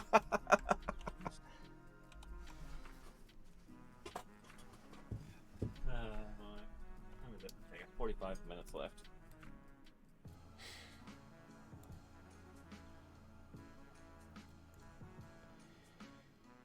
Let's see. I actually used to play a lot of Final Fantasy Brave Exvius. I used to play a lot of mobile games. I haven't touched one in forever, though. Oh, there was also another mobile game for a while I was playing a lot of, and that was only because it was based around a game series I enjoyed. Oh, aye. Which was the Trials of series. Yeah. So they made a mobile game, where you can get all the characters. I'm like, sweet, because I played the fuck out of it for a good while. And then, as normal with me with mobile games, I will play a mobile game insanely for like a few months, and then never play it again. There's only a few games that I played for years, and that was Epic 7 and Final Fantasy Brave Exvius. I think I played Opera Omni, which is like a gacha mobile game for FF. Yes, that was based around Cydia originally. Yeah, it was. Yeah, too bad they ruined Dissidia with NT. Oh god. They ruined it. If you ever played the original Dissidia and Dissidia Duodecium for the Vita, actually just play Duodecium because it is the first game along with the whole expansion. They are so good because you have a lot of RPG elements. You can level up, get new gear for your people, and make them stronger. Wow. All that enjoyable stuff and a good story is thrown out the door with NT because now your characters don't have levels, you can't do new gear, you can't explore. All the stuff that made Duodecium, like Dissidia, so good, they threw it the door because now you're required to play online matches to progress the story. Why? Because they hate their fans. Yes, they do. We don't like you. Give us money. Yeah. I literally... I can't remember if I bought it or not, but I did play it. Mostly because it has one of my favorite characters in it, which is Ramza from Final Fantasy Tactics. And he's been, like, ignored for the longest time, and they suddenly pop him into a game. Wow. And I was so excited. And... they blew it. Like, combat-wise, played fine, but it didn't have the same feel. And the fact that now it was teams against teams, so it wasn't no more one-on-one. Wait, so what? we had a lot of shit on the go, and it's so hard to keep track of what was on the go, and it just wasn't that enjoyable. The whole one-on-one combat system for Dissidia was great. They didn't need to change it, but they did. They changed so much that it just Ugh. wasn't the same game anymore. That's what I'm afraid of what they do with Final Fantasy IX Remake. Yeah, I hope it doesn't come 7 to... was fine because 7 had a lot of blanks. Yeah. That's why I had to do so many extra games for Final Fantasy 7. Yeah, Final Fantasy VII literally has its own expanded universe. Yeah, and part of the reason for Final Fantasy 7 is it's probably one of the most important Final Fantasy games. Yeah. Strictly because if it wasn't for Final Fantasy 7, we wouldn't have gotten anything else after. No. It was the big defining point. It was the jump from Nintendo to PlayStation. A jump to 3D graphics. And it was also the first big selling RPG in North America. If it wasn't for that one getting a lot of new people into RPGs, we wouldn't have any more. Nope. Because Final Fantasy 7 did the smart thing for advertisement. At no point did they list in their advertisements or ads that it was an RPG. Really? None of their ads. Yep, none of them. Not a single ad. All it showed was the impressive cutscene graphics. Yeah, I had... all the original ads did. Yeah. I had no idea how FF7 was going to be until I first played it. It was like, oh, wow, this game system looks kind of cool. Yep, and that was fully intentional. They knew because RPGs at the time were not well received. No. People didn't get as much into them. So, to get the best sales, they decided not to say RPG in any of their advertisements, not to show actual gameplay. And it worked. Many new people saw these amazing anime-like video game. Everyone wanted to play it. People who have never played RPGs got really into it. And those people are now your hardcore fans. Yep. So if 7 never did what it did, we never would never have gotten 8, 9, 10. Yep. I never 11, would have got my 13. I never would have met my waifu. I never would have created my sonar. I never would have become an artist.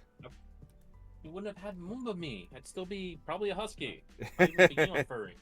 Yeah. Because like part of the thing led me to furry was me thirsting over Red 13. Even though he had like very little personality. There's something about him just like, yep, I'm gonna marry that guy. Me as a child. Apparently, like, my attraction knew I was gay before I knew I was gay, so. Yeah. Look, Ma, a talking doggy. Or is that a cat? Neither. I like how I like poke fun of that in the remake. Yeah. Yeah, I love how the British version just kept poking at a species. Look, Cloud, this cat dog wants to talk to me.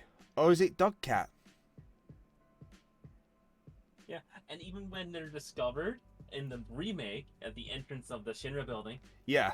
And they're like listing off like, I'm from Avalanche, I'm ex-soldier. I'm a lab rat dog. Experiment. Yeah. I'm an escaped experiment cat dog. I'm like, because at no point they seem to want to keep his actual race away from people and not like focus on one. Yeah. Which I kind of like. It makes questions because he has both feline and canine.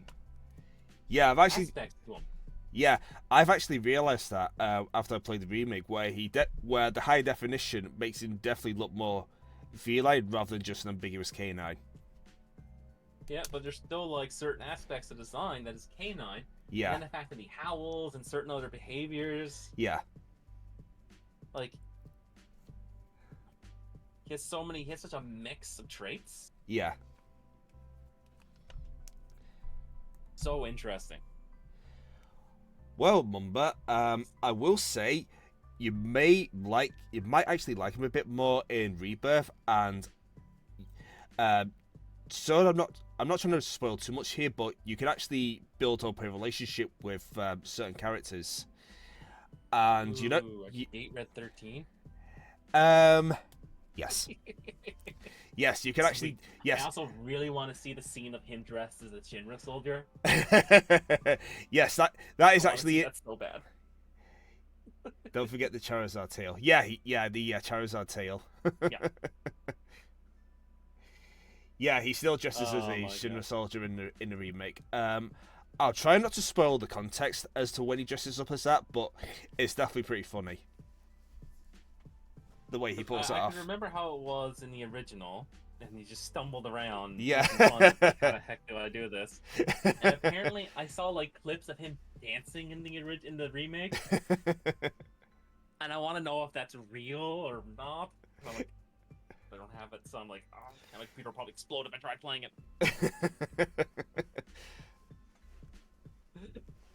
Like, I played through the original, so I got to see him in that, Yeah. which I was so happy and disappointed because you don't get to actually play as him. No. But if I'm gonna stream it, I need to play through the first part, and I need to play through the integrate. Yeah. Because I yeah. never played the integrate. Yeah, you will need to play through integrate because it does actually. There are parts of Yuffie's story that pop up in Rebirth that calls back to integrate. Yeah, because she actually has a fucking story. Yeah. There's actually certain aspects of her story that is left out. Like when you do the battle tower with the 5 people. Yeah. For Yuffie, if you go back and talk to one, they make references to a whole thing that got cut from her story. Wow. Yeah. Only one of them does it. The other ones had their texture changed to something different, but this one, I think it's like the child one, actually had some of their... still had some of the original text, which talks about a special place, which a cave in this place, which... It connects up to a cave that you see in the distance when you go to the Ancient's place. There's a cave in the cliff. Yeah, I think I remember. It looks like you can climb a vine to go there, but you can't. Yeah, I think I remember that. Yeah. So they make references to that as like an extra little place to go for like Yuffie. Yeah. But that was all cut content. Hold on, is that right?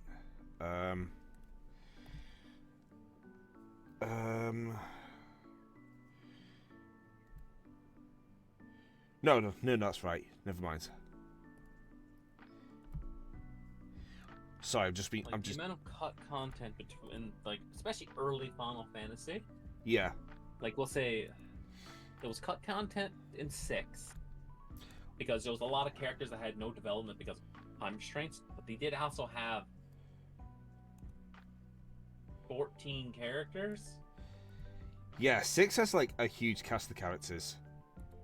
14 characters, and you can take 12 of them to the final fight. Oh. Which is insane. I reckon if I ever get around to playing 6, I will need to practice my best Mark Hamill voice for Kafka. Oh, I hate this first person. Yeah, my best Mark Hamill Joker voice. Mine right now. Because like I was streaming Final Fantasy 6 for a while, but now I'm stuck. Oh. Because I'm playing the Final Fantasy 6 T edition.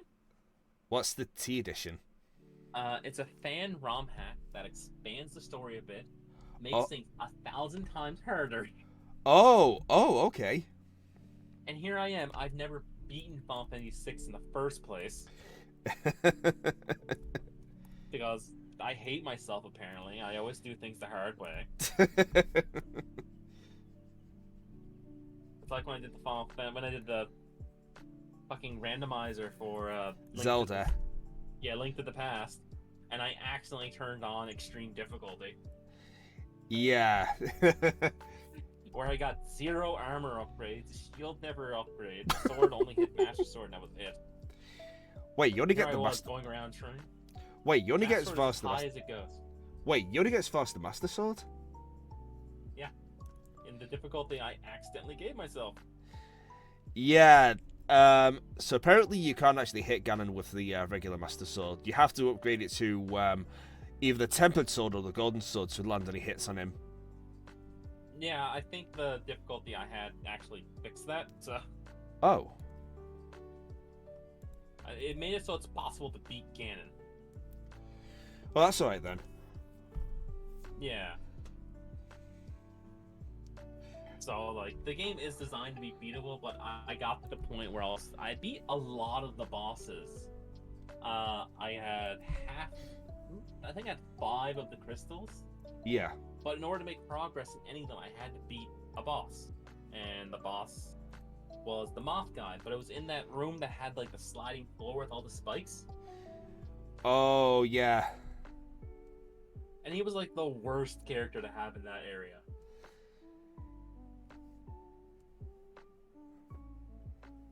So I was just getting my ass handed to me. I must have fought him about 30, 40 times, right? So, you know what? I'm done. This is a loss. Eventually, I'll do another randomizer where I'm not gonna just ruin it for myself like that. But yeah. I still need to get back to doing the Chrono Cross randomizer I started, but I kind of fucked up and accidentally ruined my save, so I gotta redo like a couple hours of work. Oh, jeez. Because I went to use a save state. Instead, I loaded a save state. What? Yeah. Oh, so Luska. when I loaded that, all my save data was gone. Oh, Luska. Yeah. I'll never use save states again.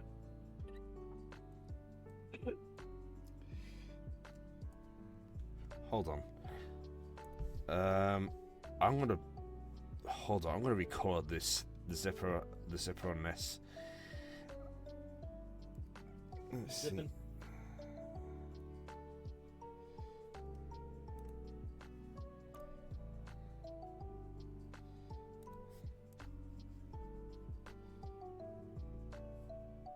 Yeah, there's a lot of games I need to get back to, but right now I'm like, I really wanted to play the Digimon series, Digimon World. Yeah. I worked my way through the first and second and card battle and third and fourth and fifth, which is next order. So there's 6 games I gotta go through, one of which is bullshit levels of grind. Oh. The one of another one, which I really like, was Digimon Card Battle. Really good. Like, the game is amazing. But the final boss cheats. Oh, how's he Straight cheat? up cheats. Oh, how? He hacks the game, What? puts all your partner Digimon in the bottom of your deck, Oh. and makes it so he can summon a Pokemon on like his first or second move. Yeah, he sounds like Pegasus from Yu-Gi-Oh. Yeah, except this one like straight up cheats and you can see them cheating. You can see them, it's like, oh, I'm hacking the game. I'm hacking the game, bitch. Like, I know, and you can't do shit about it. So you gotta try and beat it without having your strongest cards, unless you have ways to bring them out. Yeah. Alright, I think that's the that's done for now. Let's move on to shading. Hey, Digimon World 3 is so full of translation errors, it's hilarious. Like, the Digi-Eggs and the Crests are in it. Yeah. At least some of them. And they're constantly getting them wrong. Does anyone say someone set us up the bomb and all your base will belong to us? No, there is times where Buddy's like, okay, we need you to go out and get the Digi Crest of, I think it was a knowledge. You go like, oh, this is what we're looking for. The Digi Crest of Sincerity. What? Yeah. It's translation errors like that where they list a completely different crest or a completely different Digi-Egg that you're looking for. Completely different. No relation. Yeah, so there's a game called Telefang Monsters, which is sold as Pokemon Emerald and Pokemon Sapphire as bootleg copies. The translation is so horrific. It's just, it's just zeroing levels of bad. That's how bad it is. Like, the dialogue just doesn't make any sense, and it's just full of foul language in a children's game, no less. Oh, that's hilarious. Translation errors can be hilarious. Yeah. Like, the ones in Digital World 3 are annoying, but also funny as fuck. There was a lot of translation errors in Final Fantasy IV. Oh. You spoony bard. There's a point where Yang goes to attack when you first beat him. And instead of saying hiya or whatever, he goes, achoo! What? Yeah, it goes achoo, like he sneezed. Surprise ninja sneeze. Yeah, basically. There's a point where you defeat the CPU in Tower of Babel. Yeah. And then Kane says, we did it. Kane's not in the party. Yeah, Kate's not in the party. Hold on, I'm going to pull a file, so I need to hide my window for a bit. Because this is rude. Ooh. Is it sexy files? Yes. Sweet. So it's lady sexy, not dude sexy. Sorry to disappoint. I still know people that would enjoy it. Yes. Right, what's my window again? There we go.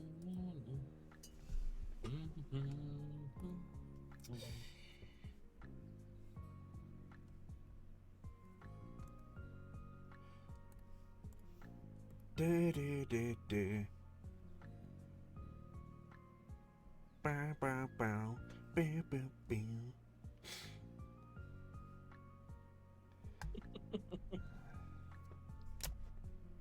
Almost rhymes. I was like hearing him say that almost fucking rhymes. Loska no Boopa. Like when you hear the text-to-speech guy says it, like the way they say it's like, oh hey, that sounds so different than what's written. I just switched over from using like the basic mix-it-up text-to-speech to using text-to-speech monster. Yeah. And they have AI-generated voices that sound like other actual people and voice actors. I'm like, no, I'm just using the default shit. I do not want to have fucking Bart Simpson speaking. Yeah, that kind of sounds wrong somehow. Yeah, you shouldn't be trying to give away other people's voices. I think that's weird. Why I only use generic ass voices, because I don't want to be like using that because it just doesn't feel right. Because No. they're not making money off it, at least I don't think so. Maybe they are. If they are, I don't have a big deal about it, but how do you get there? Hello, Vagrant. Hi, Vagrant. How you doing?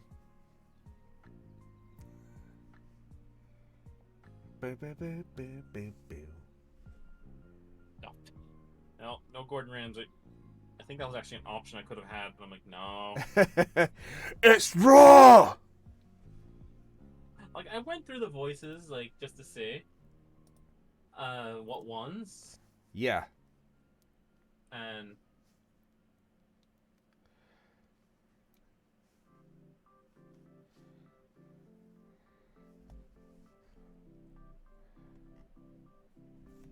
Yeah, isn't there like a Jar Jar Binks like voice as well?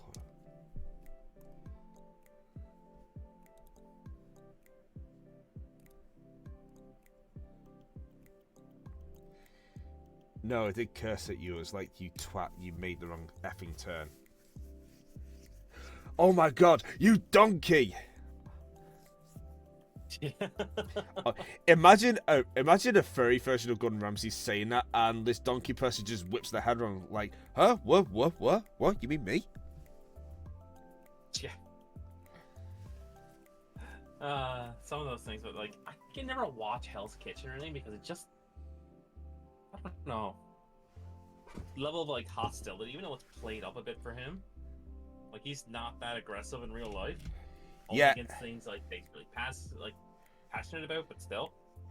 Yeah, he's actually surprisingly nice to kids, and he's so actually People who are trying to learn.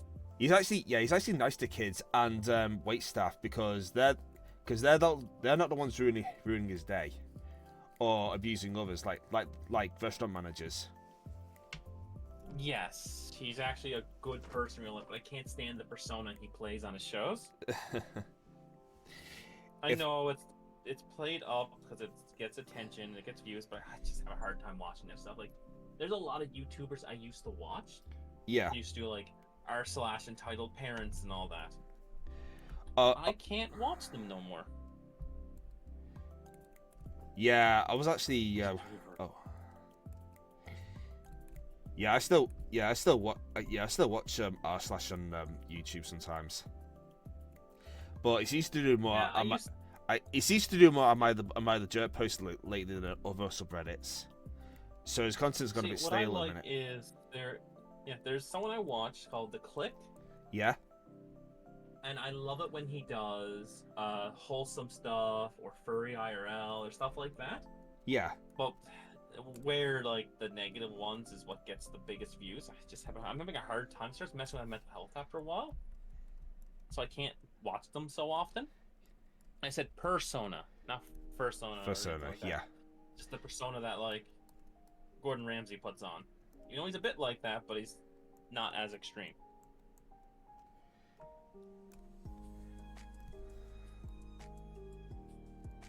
But like, I found that stuff after a while just started to brag on my mental health.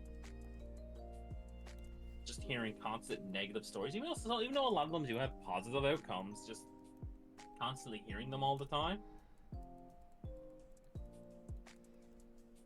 Yeah, I think I stopped watching a lot of them. Yeah, I think I can see what you mean. I was gonna do I was gonna do a side channel on YouTube where I was reading Reddit posts, but I was probably gonna eat more into my time than I do with my art or streams. So yes, it's a lot of work. So you have to do a lot of editing. Yeah. If you're gonna be doing that, you need an editor if you're gonna go that route. Yeah. And that's can be expensive, but yeah, it gets paid to be an asshole. I don't want to be an asshole. I want to be a funny guy. I want to be a chill guy. I want to be. I don't know what the fuck I am. I'm just a Moomba on the internet doing whatever the hell I feel like it. Yes, you're just Moomba. Yes. I am Badger. European or honey? Typhlosion. Oh, even better.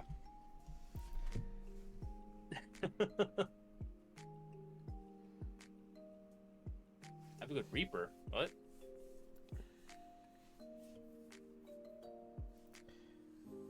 Wait, what?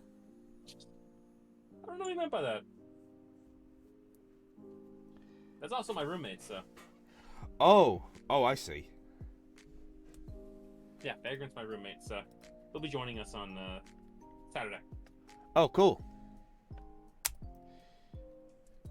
So we should. Oh, Reaper's going to orchestra. Oh, I didn't even see. I see it there now. Okay, yes. Have a good time. Bye-bye. But so far I might have a decent number of people this time. I still got a message from other because so far I got potentially 7 or 8 people. I got in contact with someone I haven't really had a conversation with in a long time. Oh yeah. Reconnected, which was nice because like we used to talk a lot, and then there was some falling outs that happened involving another person, which kind of led to me feeling awkward being around them. And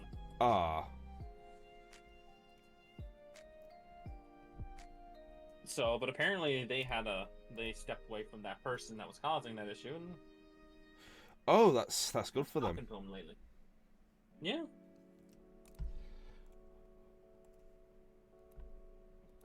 If you want to join, Ren, I have no issues with it. Just remember, it's casual, not competitive, so what happens, happens.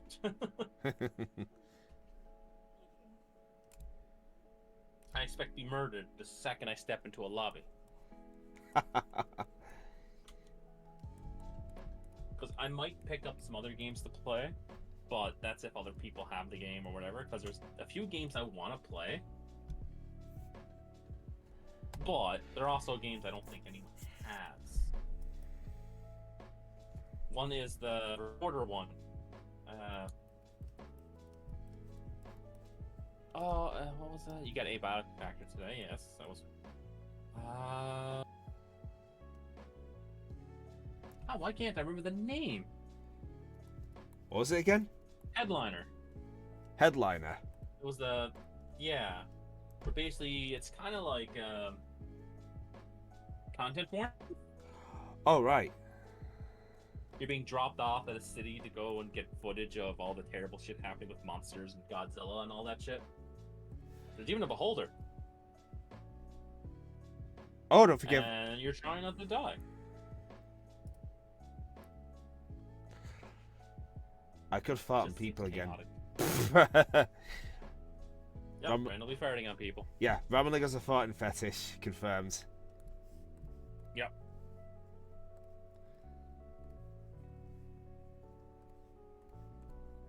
Okay, how many more do I need? So let's chunk more. Whew. And the other one I kind of want to play just because it covers two aspects that I like. Which is one, it has Shop Simulator. And the other one is pure chaos. It's called Store Wars. Store Wars. Yeah. You and whoever else, whatever friends you get to play it with, each have your own stores. Now you could have groups, you could team up with people and all that. And your job is to have the better store. But you can sabotage your friends. Cut their powers, throw garbage in their place. But when you do this stuff, you also become wanted. If they capture you before that, they put you in jail for so long and get $20. Yeah. You also got to keep an eye on your bathroom meter because in the start of the game, there's only one toilet in the middle of the street. Wow. Yep. And if your meter hits full, you're shitting on the spot. Yeah, this sounds a lot like Instructor. Yeah, it's just chaos, and it has shop management where you have to set your prices and all that, and customers and everything. But it just has a level of chaos to it that I kind of like. Yeah. But having people to play it might be trickier. I might pick it up on like Valentine's Day with money, but I don't think it's expensive. I think it's like 10 something Canadian. So it's probably like, keep forgetting you're in the UK. Or you're overseas. Yeah. It's surprising how many people we meet overseas.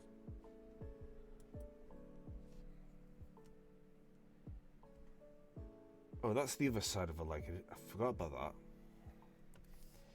Leg. Leggy day. Yeah, leg. I have leggings on. Rainbow ones. Ooh, cross-dressing mumba. I need to get better ones. I need to get more like thigh-high stocking kind of things and leggings because they're warmer and they're not as tight in the legs. These I got here are insanely thin. Wow. You have an urge to enter my room. Why? You probably have an urge to come into my room again and lick me. He likes to come into my room and just lick me on the head.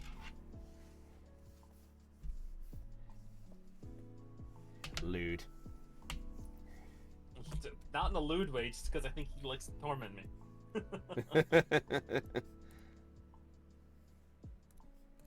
There's other things in this house that are lewd.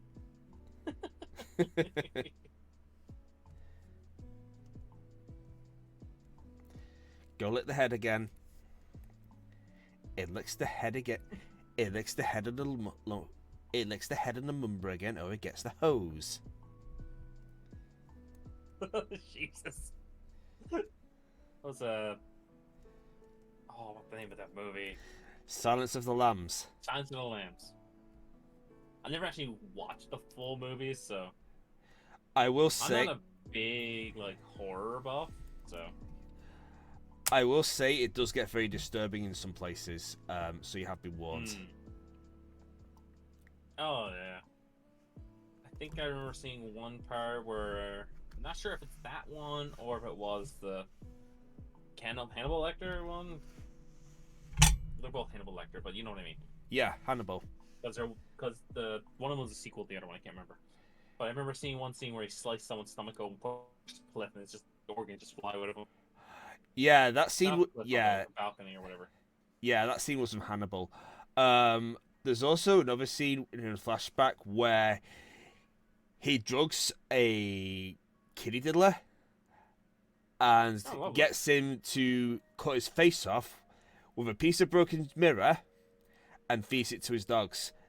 That guy turns out to be the main villain in Hannibal.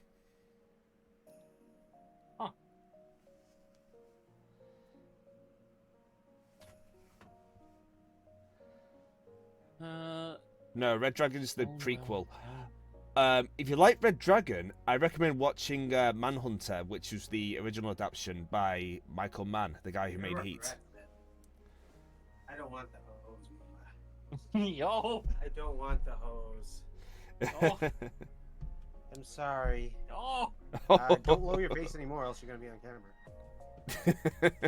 Okay, fine. Can I have a bucket? I went to bring my arm back. You see where I sent you? Yes, I haven't been able to read it, but It's just closure on the bucket. I know. So.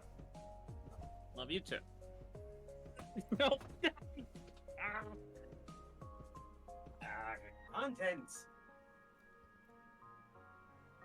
This is why I keep napkins at my desk. I guess there might be something new from Mr. Bean. I guess he Rowan Atkins was shot doing something silly the other day. Wait, as in shot of a camera or shot of a firearm?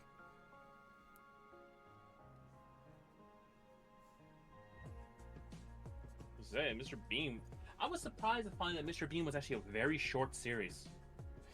Yeah, it's only like 10 episodes. Yeah, and I thought it was much longer because when I was a kid, the teacher used to bring it in every now and then. We used to watch a little bit of it. Yeah, I thought so as well. I've only just realised there was only 10 episodes recently. Yeah. Blew my mind when I heard that. I've just been seeing the movie on repeat lately. Don't know why. God, I forgot about the movie. I haven't seen. No, I have seen the movie, but I haven't seen it forever. But I don't really watch TV. Like, to be honest, the last TV show I watched actually on TV was like 3 years ago. Wow. Like, I do everything on my computer. Like, I watch YouTube more than TV shows because I find some of the content on those is more creative than half the things on fucking TV. Yeah. I'm actually considering selling my TV. Red Green Show, yes. Yeah, I'm actually thinking of selling my TV so I can make space for a A3 printer because I want to start making prints again. Oh, like 3D prints? No, A3 printer, like or... A3 sized, like poster sized. Oh. Okay. Yeah, that'd be pretty cool. I wouldn't mind having some poster prints. Yeah, I want to start selling prints either this year or next. Yeah, let me know. Like, if I get a full body commission off you eventually, I'll probably want a print of it. I'll see what I can do. And Keeping Up Appearances. I have not seen Keeping Up Appearances in ages. I don't know. I remember watching a lot of the Red Green Show.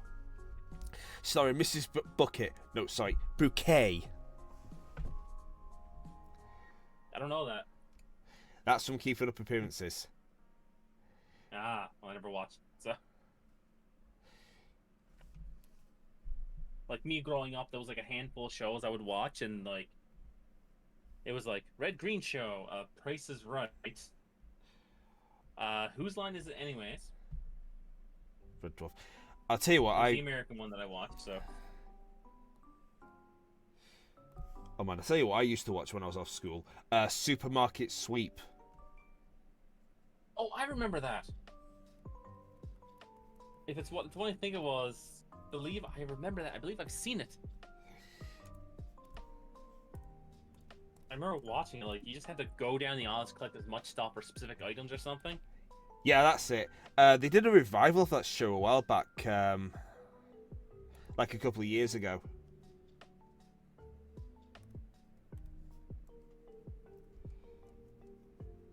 Yes. Oh God. That was a show that always like lingered in the back of my mind, but I couldn't remember enough about it. And now now we're talking, I'm like, oh man, I remember this.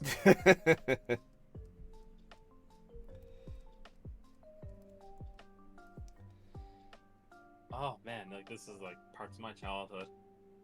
They were crucible once again. You got to keep the food. I heard. I thought they were just playing for cash prizes. There was certain segments. I think they had real food, at least for the version over here. Because what better motivator is there than food? It's a good motivator for me. You get me a lot of things for food. Yep.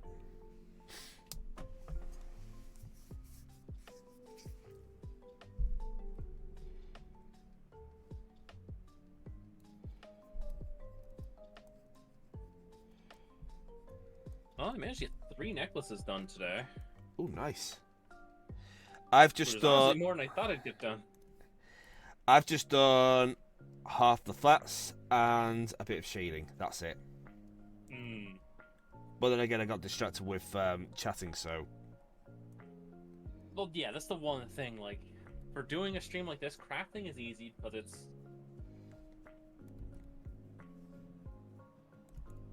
the one thing about doing the craft stuff is like it doesn't need as much focus as art.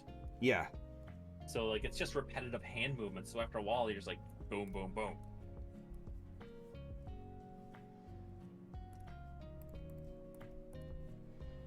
There we go. There's the 3 necklaces I made, which are not going to be put in the shop. I'm making necklaces for a table. Nice. Because March 7th, I have a table, so that day I won't be streaming. What is March 7th even on? In my calendar. It's behind the move ahead. March 7th is, yeah, it's on a Friday, so I won't be streaming that Friday.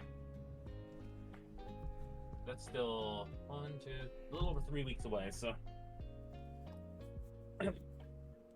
Oh. Hold on, these should be shaded as well. But I'm very looking forward to that. The only thing is, where I'm getting a table split with somebody, I can't get extra chairs, so I can't bring someone with me. Ah. The request I had put in for a table, I did ask for an extra chair, which is an extra $10. It's $110 for the table and chair. It's expensive. I have the potential of making more, so spend money to make money, and if it works out, well, it gets me some advertisement. I still need to get business cards made up. Yeah. I need help doing a logo. I mean, you can motivate me to do just about anything with food because cat.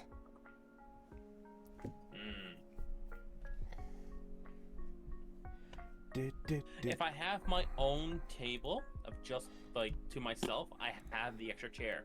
But if I don't have, if I'm sharing a table with the guy who owns the Pocket Prints, then I won't have an extra chair for you to use. One thing with the magnets is like, I can attach all the necklaces together. Oh. So now I have one giant necklace. Cheese. Cheese. Now I want cheese. Yes, motivate me with cheese, please. You motivate me with cheese. My God, give me some good feta cheese. I love feta cheese. I think like, one of my favorite things. Oh, you go. I think I'm into Baby Bells and Edam cheese. Like I love your aged cheeses too. Like yeah. Old cheddar, old white cheddar, and all that. They're really good. But feta cheese is one of my favorites. Like a saltier cheese, and it's just so good. Yeah. I'm gonna move to my chatting screen because I'm not gonna be crafting anymore, so there's no point in having that. Oh wait, you're not here in the screen. Oh, that's right. I gotta make browser capture, add existing, Ooh, that's nice. Nezumi. Boop, boop, boop, boop. I have a small block of 20-year-old aged cheddar in my fridge. Ooh, Hey, look, it's does me. sound good.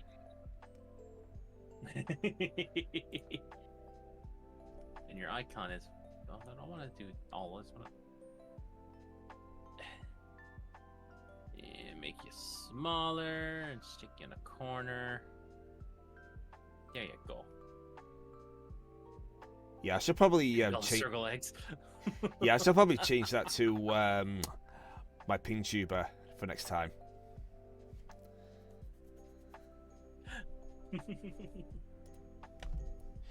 Right, what am I? That's fine. Right, what am I doing?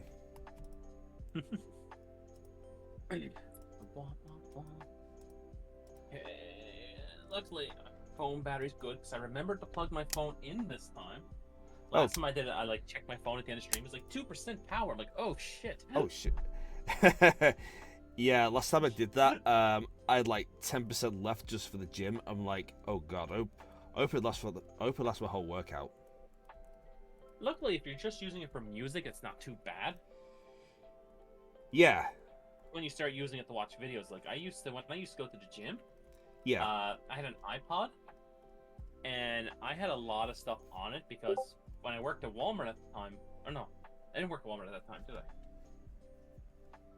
No, but I used to use Apple products. I used to buy Doctor Who seasons, so I'd be exercising, Yeah. and I'd be watching Doctor Who on my iPod. Oh, nice. That was my gym plans originally. Like, I'd go to the gym, I'd watch Doctor Who while just on the treadmill or the bike or anything. So, it's kind of like my way of being like, hey. Oh yeah, my hands are fine. Actually, my hands are doing pretty good compared to like some other times because the weave I did today Yeah. was just a Euro 4-in-1 easiest weave to do. It literally is the easiest weave to do. Wow. Let's see. So like, if I really wanted to, if I wanted to make like a full chainmail vest kind of thing, if I did the Euro 4-in-1, it would be the easiest to do and burn the least amount of supplies, but it wouldn't be as thick looking. Yeah. Unless you use smaller length, then it takes much longer. But if I did like a 6-in-1 or a dragon back weave, it would take me months to do. Wow. Nice. Yeah, and if I was to make that and sell that, that would be hundreds of dollars. Like Wow. if I did a dragon back weave, chainmail vest, and tried to sell that, that would be about a $500 vest. Or more. That sounds amazing. Oh yeah, the dragon back weave is really cool. Like the chainmail tie I got is done in the dragon back. Yeah. So it's thicker and heavier, but much more durable. Like if I wanted that for protection, that's probably the best weave for protection, but it's very heavy. So like, you'll be protected against slashing damage and all that, but you're not gonna stop a bullet. No. No chainmail weave will stop a bullet. No. But chainmail's not designed for stabbing. To protect against that. It's designed to protect against slashing. Yeah, so Wild Wild West actually got it wrong then. With the whole chainmail bulletproof vest thing that Will Smith wears. Nah. That wouldn't work Like, there are certain, like, you can get certain metals that might slow it down if it's really strong metal. Yeah. But unless it's a metal that's just super strong, it's not gonna do much. No. And you'd still feel the blunt force of it hitting you. So, if you had a vest, a chainmail vest, that was actually strong enough to stop bullet, you would still feel a lot of that pressure come through. You'd probably still like break a rib. Yeah, you could break a rib, but that's it. Yeah. Bullets going through car doors, normal cars, yes. But there is cars that are designed to not have that happen.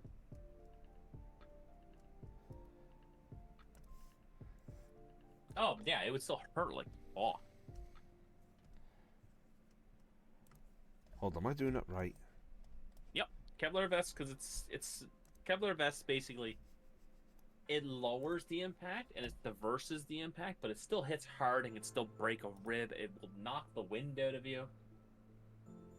Like people who they show like Kevlar vests, people getting shot multiple times and just keep going and being perfectly fine. No, you get shot with in the chest with the Kevlar vest. It has a good. It'll probably knock the wind out of you or even break a wind, or break a rib. Yeah, they don't. Yeah, they don't work like they do in games. No, or movies. Nothing. Things don't normally work that way. True, a broken rib is better than death, as long as that rib doesn't break and puncture all over. Yeah, as long as it doesn't Then puncture. that might be death.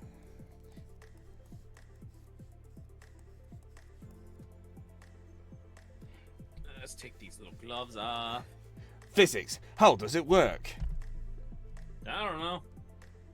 Works against us. Yes.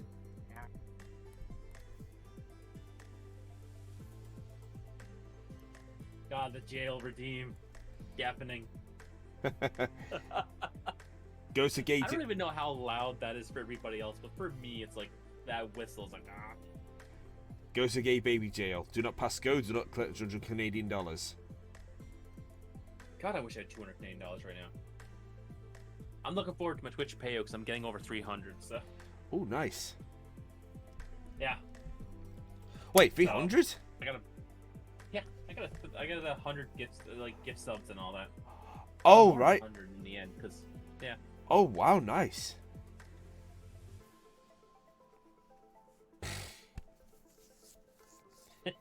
Yay, I'm not in the cage anymore. Haha, Lusker. They were never locked in cages.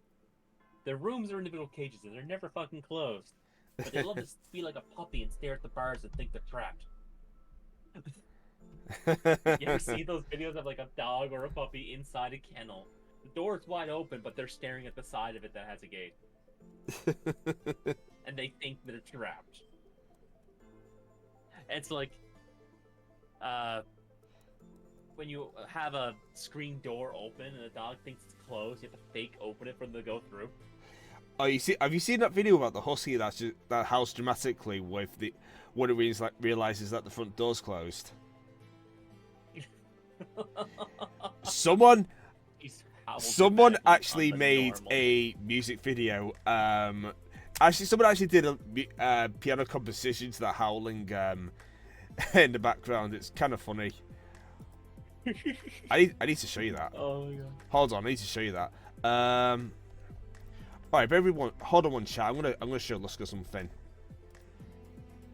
If I can find the right tab, because I'm a lazy bastard and I don't close my tabs often.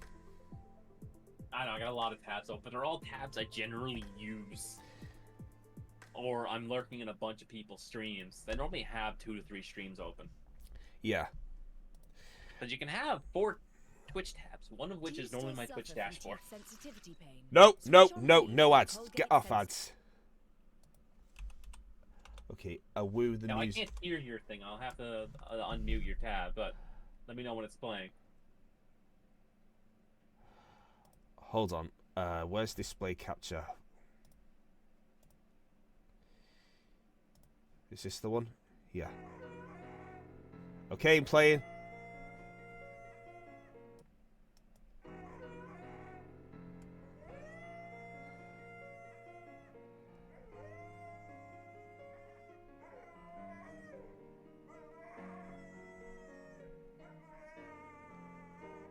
Whoa, whoa. Jesus.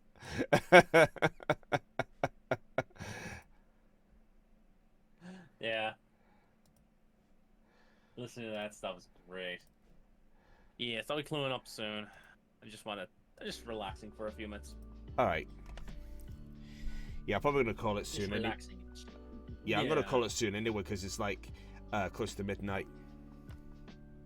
Stub my toe on my power bar for my monitor. No. Power block. Okay, who do I want to raid?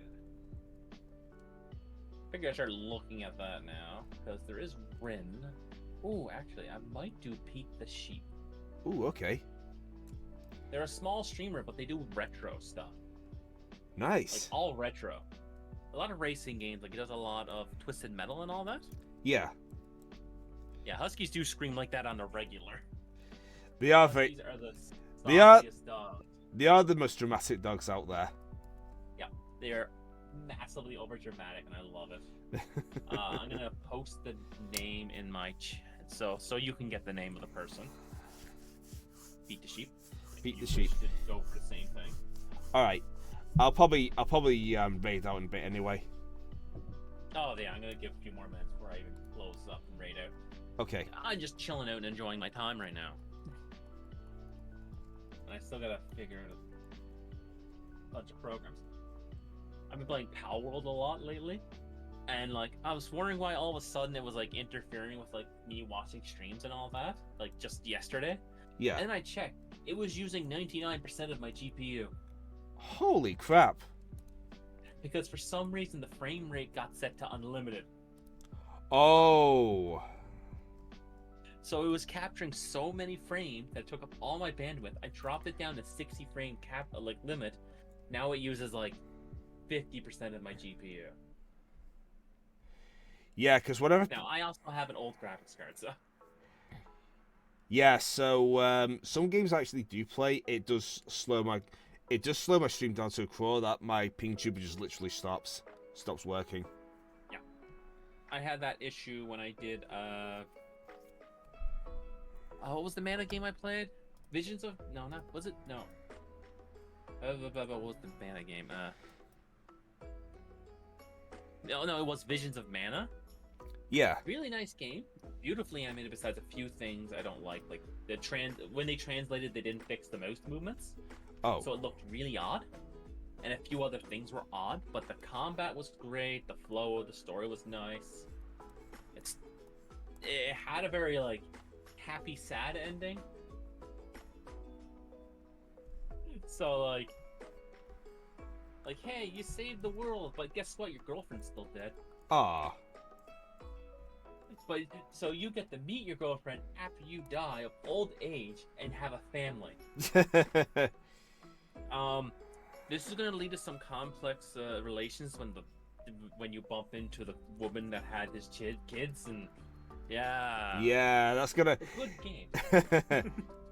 Yeah, so just recently I've just recently beaten On Your Tail. It had a bit of a sweet ending as well.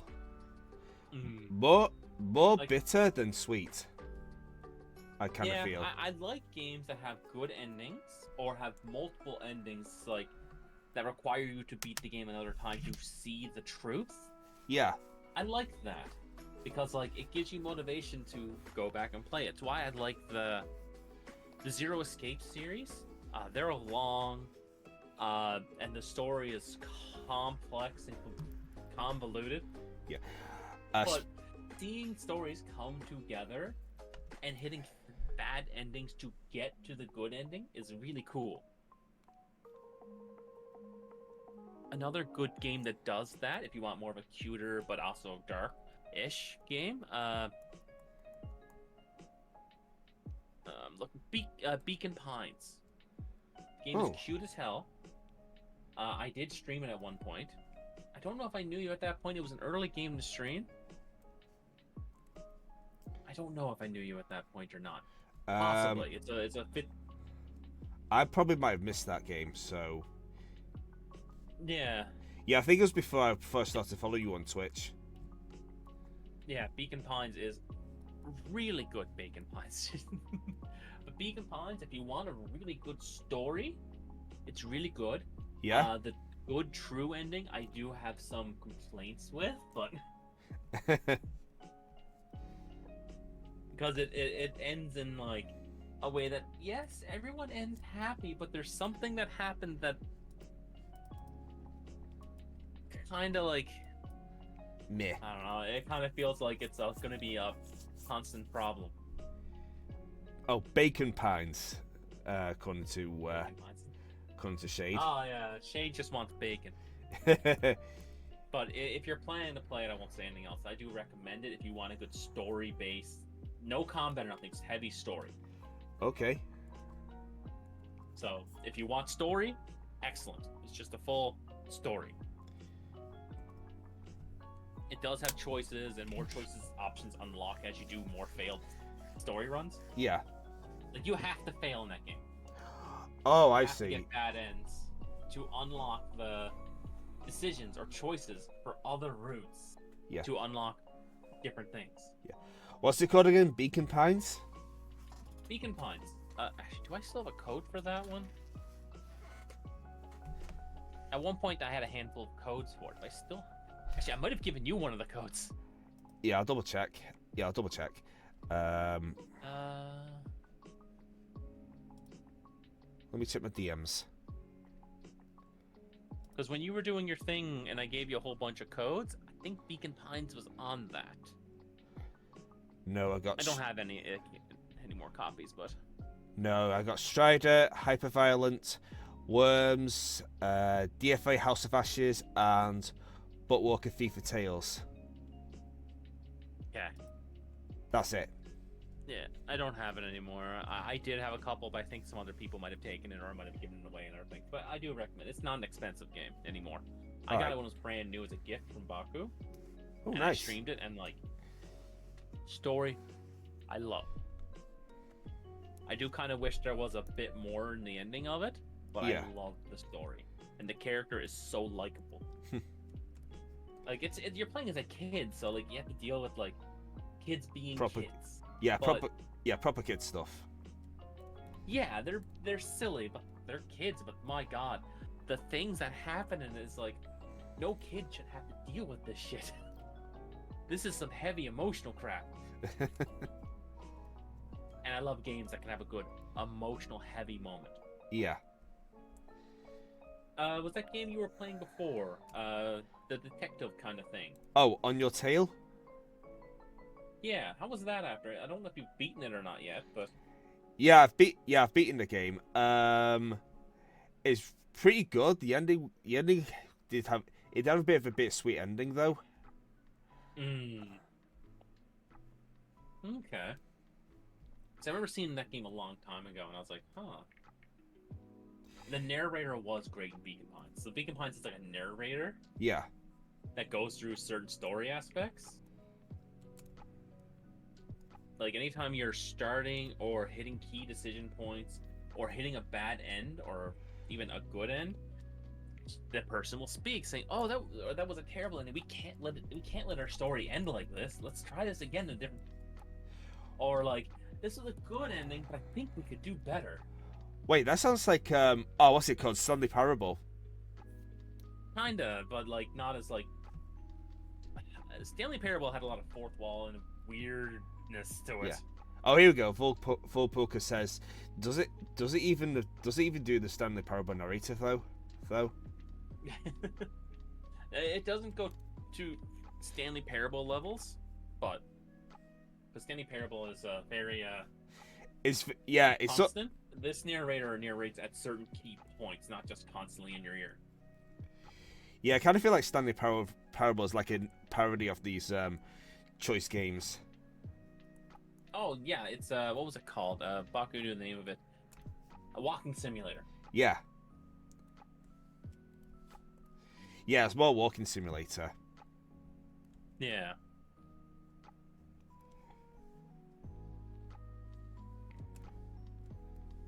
Oh, basically what makes Stanley Parable good is the narrator. Yeah. The interaction between character and narrator, perfect. It is great in that game. It's like the perfect mesh of the two of them. And it just works so good.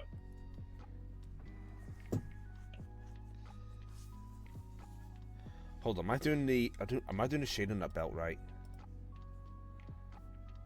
Yeah. Oh shoot! Just ran over my power cord. Oh no. Okay, it's fine. Fine, it's not stuck in the wheel like it has been before. I run over my phone power cord. It got tangled up. Trying to get it out. It hooked up another cord, yanked my fan down, knocked a bunch of other things down. It was just a cavalcade of just everything just falling. Oh jeez, I've done that a few times. Yeah. So annoying. Yeah, I'm gonna start my raid now because I gotta use the bathroom and I also gotta clue up because I gotta make food, whatever the hell I'm having for supper, because I don't even know yet. I'm having some kind of edible food, hopefully. All right, I'm gonna wrap this up anyway. So Yes. I'm gonna. all right.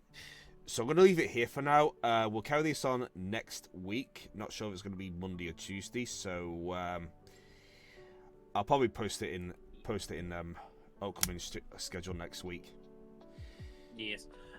Anytime I am streaming crafts on Tuesdays, if you see me in the stream chat VC on Tuesdays, you're more than welcome to join in. Okay, cool. Even if you just want to chill out and hang out or whatever. Yeah. Whether you're streaming or not, if you just want to hang out and join in, always welcome. Thank you. You're welcome. I like having you around. Like you, Shiari, I like having another person when I'm doing crafts because it's so much more fun. Yeah, I do want to do more collab stuff with people, and I kind of feel like this is like a gateway to doing that. Yeah, I've had a lot of fun doing it, like me and Shiari, now me and you. Yeah. And if I could start getting like more crafters and more art people together to do these streams, it helps because it advertises for both the people and expands their audience. Yeah. All right, so I'm going to move over to PNGtuber now, so you're going to disappear for a bit, so I apologize for that. So, Whee! Whee! To the void! To the Shadow Realm! Alright, that's it for me. Have fun with Pete. I will. Show him some love. I will. Bye-bye. Bye. Ha wah wah. Ba wah wah. Ah, bah, bah, bah. Ah, ba ba ba ba. Was it Pete the Sheep? No longer alive. Apparently, he got raided just recently. Oh. Oh, he was playing Twisted Metal. Not the Shadow Realm. No. Hold on. Let's copy that.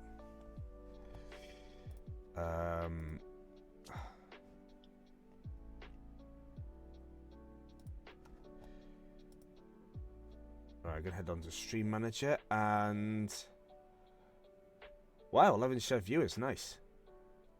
Yeah. I almost hit start streaming again. Alright, Pete the Sheep. Alright. Let's go raid Pete the Sheep. Okay, chat. Don't forget, I'm going to be here tomorrow again at 10 PM GMT with Arcade Paradise. So I'll see you guys then.